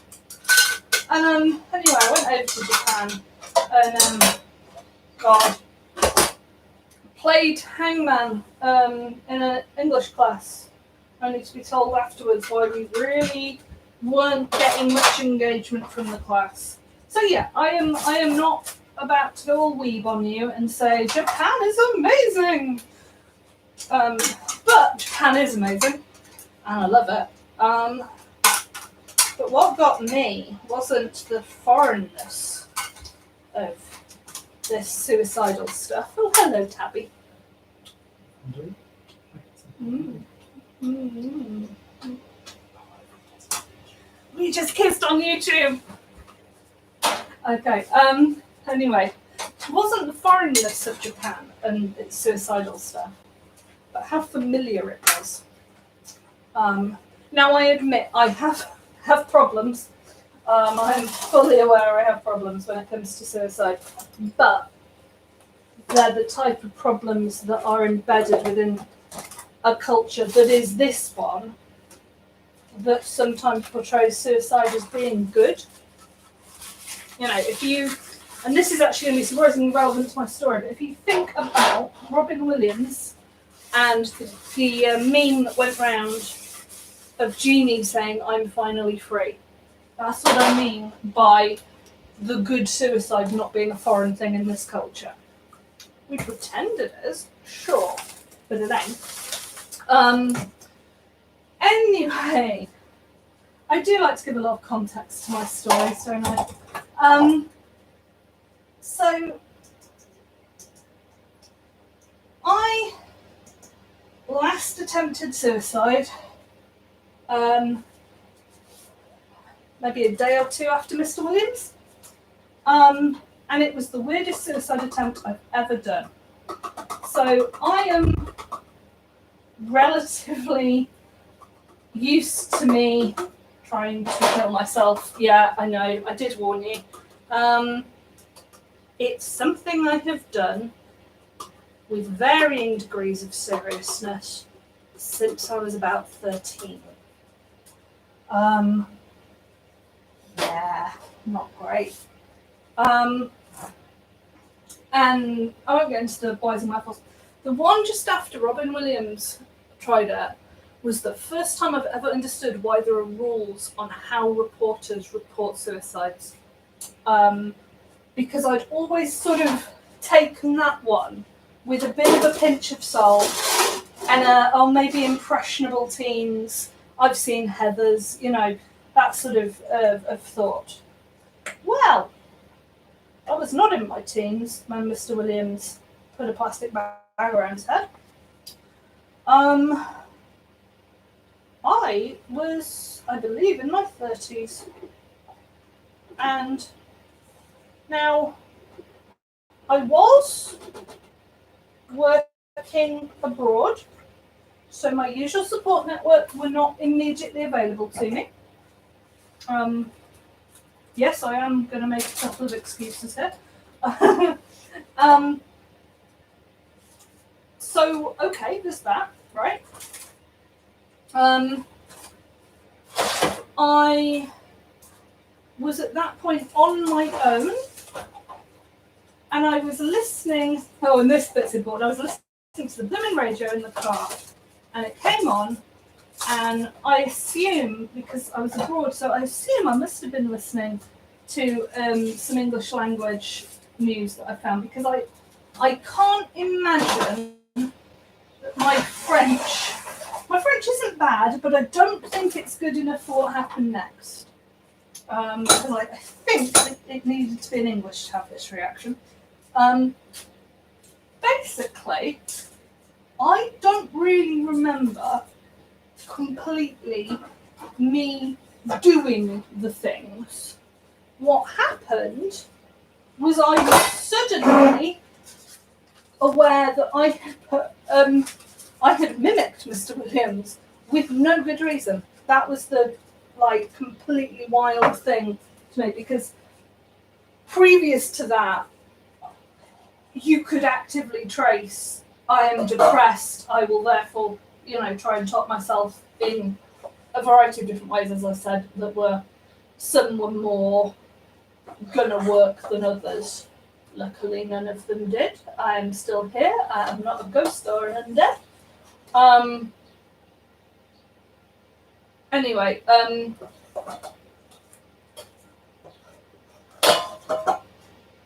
yeah, so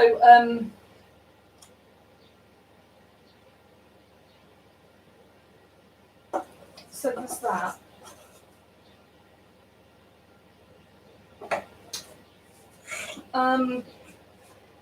And it was, anyway, so that happened. And I was like, okay. And I called some people and, it was like, okay, so talk to me. Yeah, the weirdest shit just happened to me. Anyway, got back to the UK and started making attempts to get my mental health sorted out. And one of the things I really wanted was counselling because pills only go so far, Pills are great, and you should all start pills if you need something immediate, but don't get stuck on them because, yes, they're immediately good, but you probably need to sort out the underlying problems if you can. So anyway, last year, all these waiting lists that I've been on forever suddenly started working through or something. I don't know. It was just happening. Right,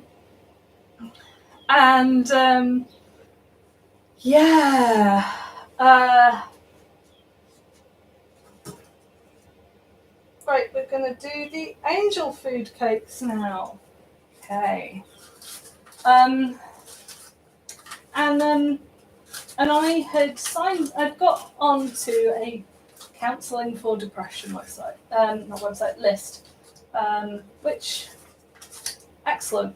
I don't really need any. Then I'm contacted by a nurse, and it's for the serious stuff. They're talking about a pathway that I'm like, I know what that is because, people I work with go on that. People I work with in quite serious contexts go on that. So what's going on? Well, I had given absolutely extensive notes at the beginning of lockdown because this woman said she wanted me to tell them everything. So I went, okay, do you mean everything? This has been an ongoing problem since my teens. And she's like, no, go right back there. Let's go all the way through.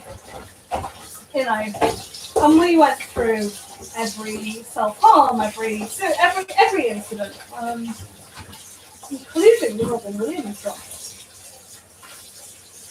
And then I get rung up by this nurse who wants to put me on this pathway. And I'm like, well, look, I've got depression. I mean, I'm on meds, and is it really serious enough that I need to go on this pathway? Because there's some. That's normally for people who've come out of inpatient care. People who have in some way ended up in a mental health hospital and then are coming out into the community. I'm like, I mean, my depression's bad, but that would seem excessive. And she's like, are you still hearing voices? I'm like, what? Did you not try and, it's basically, somewhere this had gotten garbled from I heard on the news Robin Williams topped himself to the genie, voiced by Robin Williams, is telling me to kill myself. I'm not making this up. This is not a Kafka novel. This is a phone conversation that I'm having. And I've got this brief sort of, how do I say I'm not hearing voices and not sound like I am hearing voices but protesting? Because anyone who is coming into the conversation thinking this person is just denying, it was Kafka. It was straight out fucking Kafka. So I'm like, okay, well, yeah, when I heard, oh, you heard, did you? Yeah, I was listening to the radio. What? And I had to go through this is how it happened. And the first woman didn't believe me and passed me on to her supervisor or whatever, who I apparently did manage to, I say apparently managed to convince, because as I was saying, I say apparently because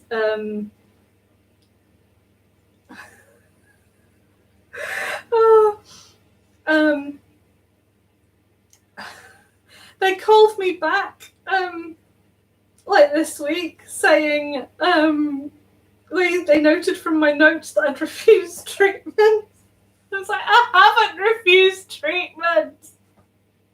I haven't.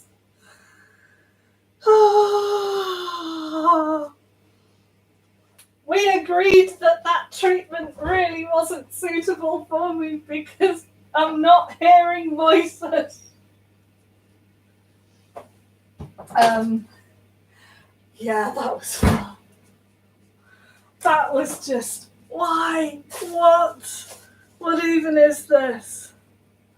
Okay, so I want this to be at 163. It's a bit warm. Right.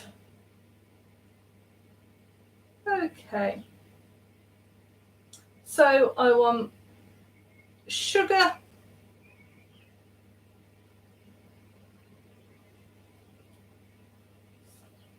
And egg whites and some of the sugar. Okay, right, let's make the sugar fine and powdery. Okay, 150 grams of sugar. Except that I think I'm doubling up, so 300 grams of sugar.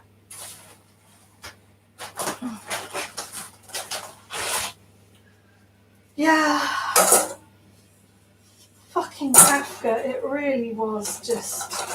I had no idea what to do because I was just sort of listening to this woman talk about, we're here to help you, you have to talk to us. I'm like, I'm trying to talk to you, but you are not believing me. I'm not hearing voices. When I was describing when I described being told Robin Williams had died, I meant by the radio announcer on the radio, not some like ethereal, whatever the fuck that was. So yeah, there you go. How's that for private stuff floating out there on the internet? That's yeah, good plan. I do wonder what historians of the future are going to make of this century. I mean, this is like assuming that they can get to all this virtual stuff and like they haven't lost the technology to process it. Because that's the thing. Like, people are always sort of saying, oh yeah, think of the archives. And I come back with, well, you know, what if they're just left with rusting hunks of metal? And it's like, no. I'm like, well, yes, because all of this is in virtual space. This isn't even engraved wax cylinder time. This is like tiny ones and zeros. You know, are they actually going to be able to put anything useful together? Or are all these files just going to be so completely corrupted that they're useless? But people find it depressing when I suggest that, so I try not to. Right, I'm going to use my hand blender a bit for this because I'm supposed to be making the sugar super fine for the angel food cupcakes.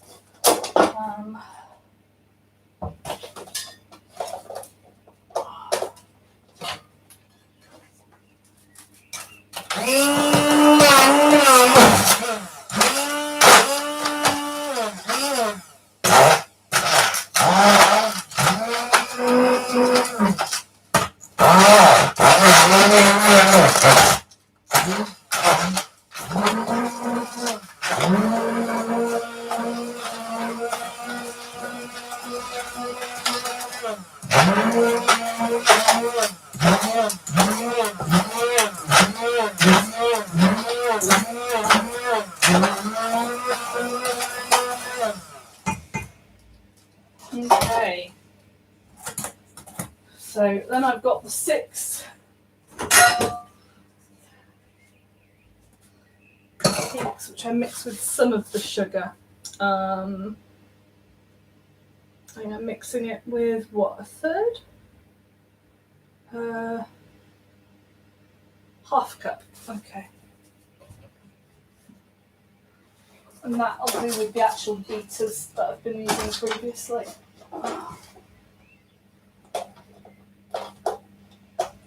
Right. So what have we got? That's a cup. I do love these measures. I've got some Matryoshka dolls and I absolutely adore them. That's 3/4, 2/3. Come on, where's my half? 3/4. Come on. Somewhere in here there is a half cup measure. Apparently, I can't find it. 1/3, 1/4, 1/2. There we go. It was in here somewhere.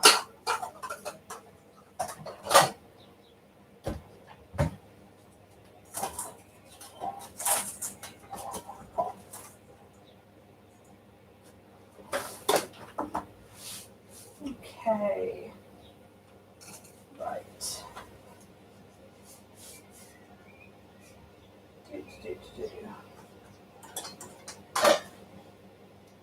I just want to wash that because I'm going to use it to beat some egg whites.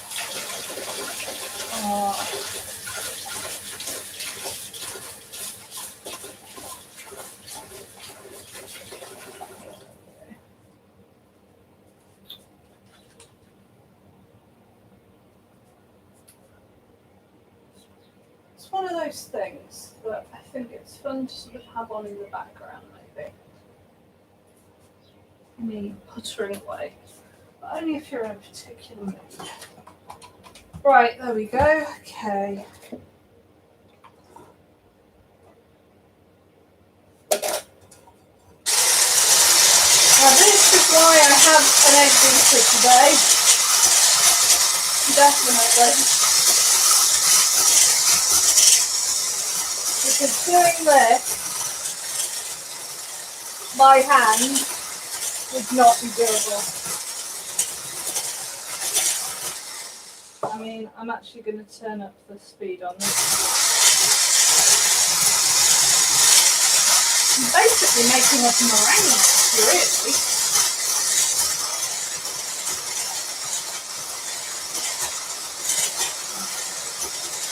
So yeah, I think I'm doing this for stiff piece, basically, I think.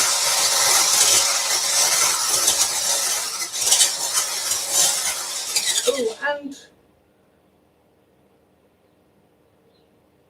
cream of tartar as well. How much cream of tartar am I using? 3/4 tablespoon. Okay. What I really like about Dr. Oetker, he has 6 sachets. Each sachet is a tablespoon. Like, oh mate, yes, you thought this one through. Tear and tip.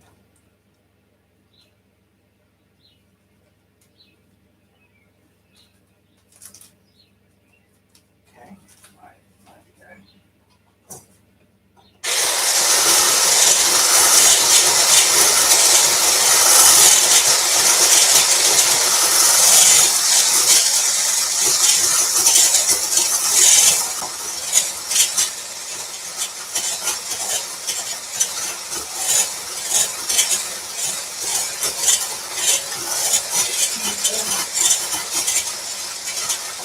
I love how fluffy cream of tartar automatically makes the egg. I need to remember it more often when I'm trying to do things like this, because I frequently forget.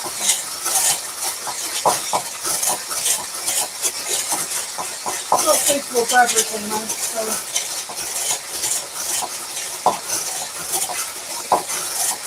Right. How far am I supposed to get these eggs? Are they just going to be fluffy or... Okay.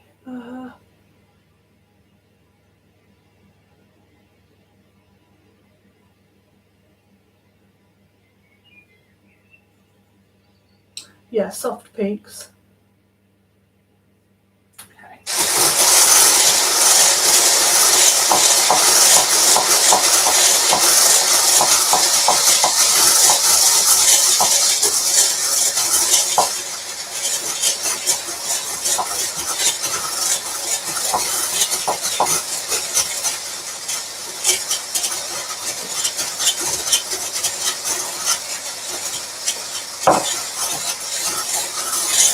God, how fast is this happening?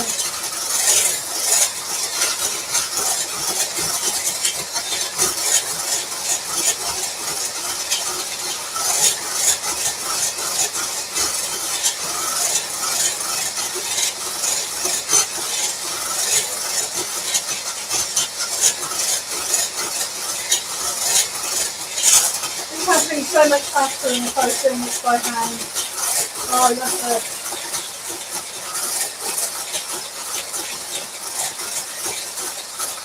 Oh, truly this is most excellent. So I will probably be making angel food cupcakes again next month and adding berries to them or something.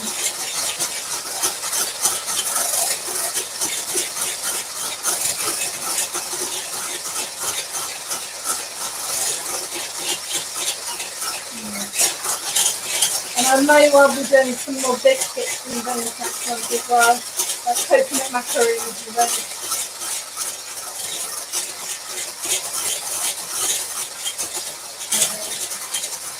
I'm almost warming frosty.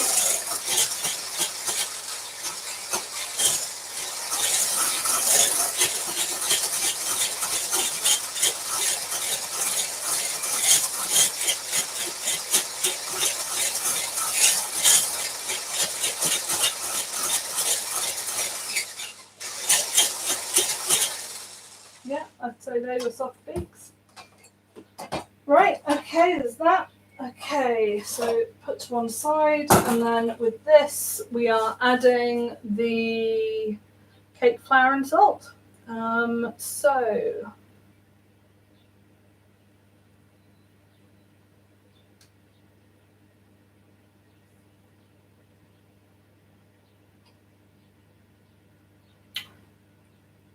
do you know who doubled the sugar but not the egg whites? That would be me.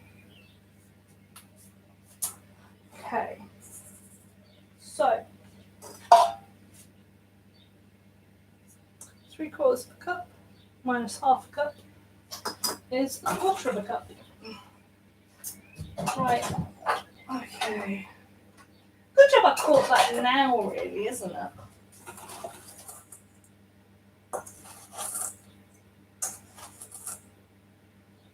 Okay.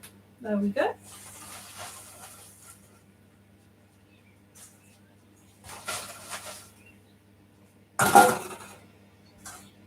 Right. Okay, so flour, half a cup of flour.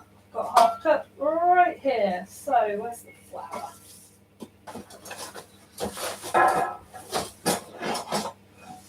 Should I get through a packet of flour again? Keeps happening, doesn't it?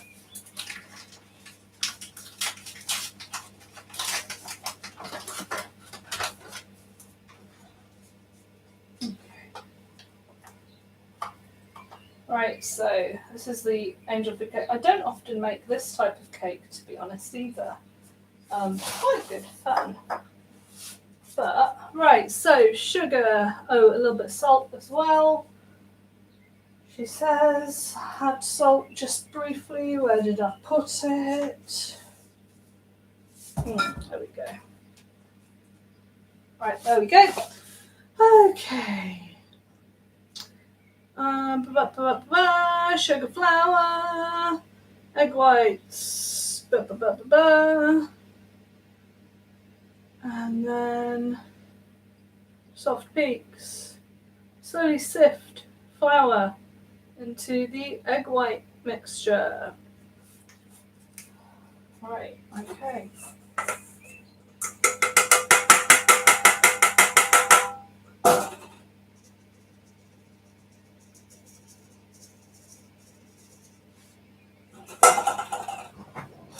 I'm supposed to be folding. That is what I do.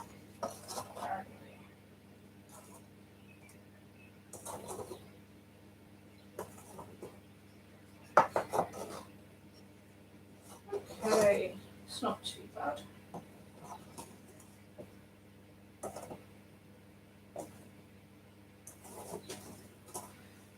It's always interesting with an egg white sort of sponge because I'm never entirely sure. Like, is it gonna work? Is it not gonna work? Okay.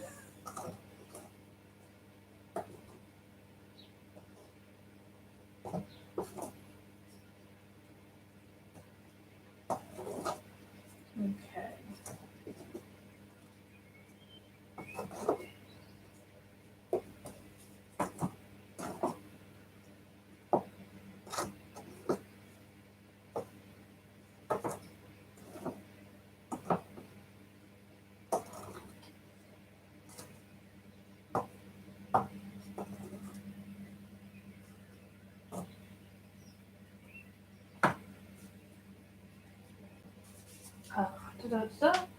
Yeah, I am getting a little bit quiet, I think, so I'm getting a bit tired.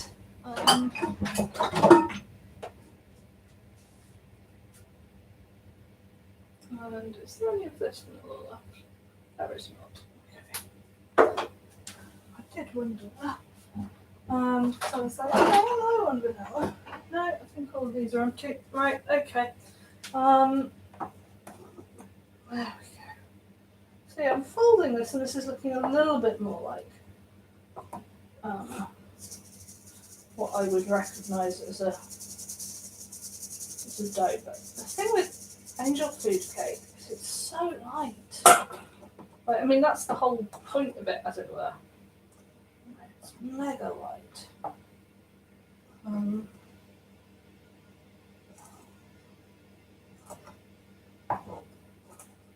Okay. Right. Okay. It's not quite looking like a meringue mix anymore, which is good because I'm not making a meringue. But I am a bit like, this is, I don't know. We'll see how this goes. Okay, so now what do I do? Really? And then the batters go around the oh no, it doesn't look enough like a cake mix. Right, okay, let's keep going.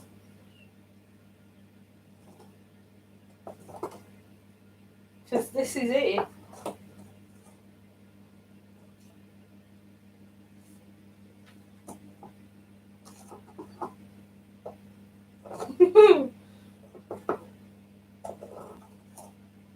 Because yeah, it does look more like a meringue mix than a cake mix to me.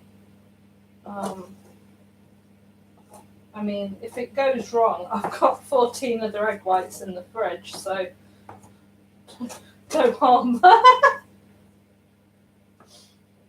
And when am I ever going to say that again? Okay, all right, let's give it a go, I guess. Right.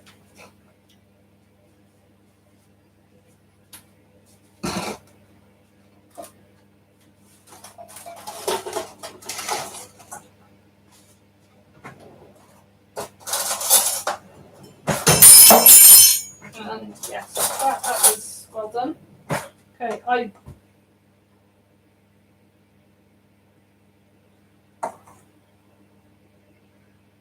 am not totally convinced that I've done this correctly. This looks just too much like just egg white.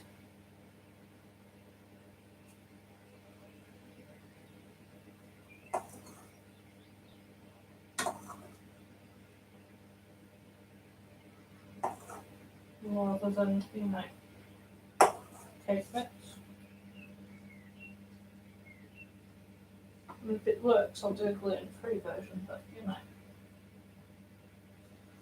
do not know about this one. I think I'm going to end up with some weirdly crispy meringues, to be honest.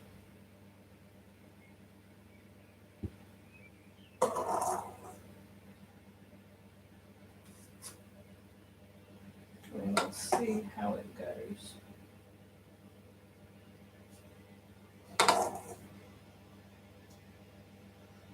I'm putting a bit more in because I don't know these. Maybe they're going to rise like mad because they are just eggs. Okay, I put these in. We will see how it goes.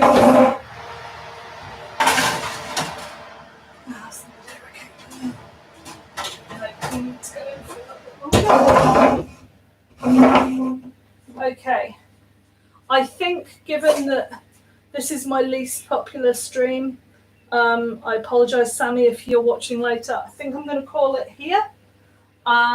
Look back on my Sans page if you want to see how the bake went.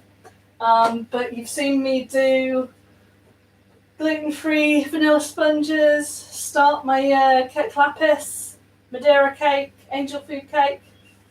Yeah, we'll see how it goes. Bye-bye, guys. I'm going to stop the stream now.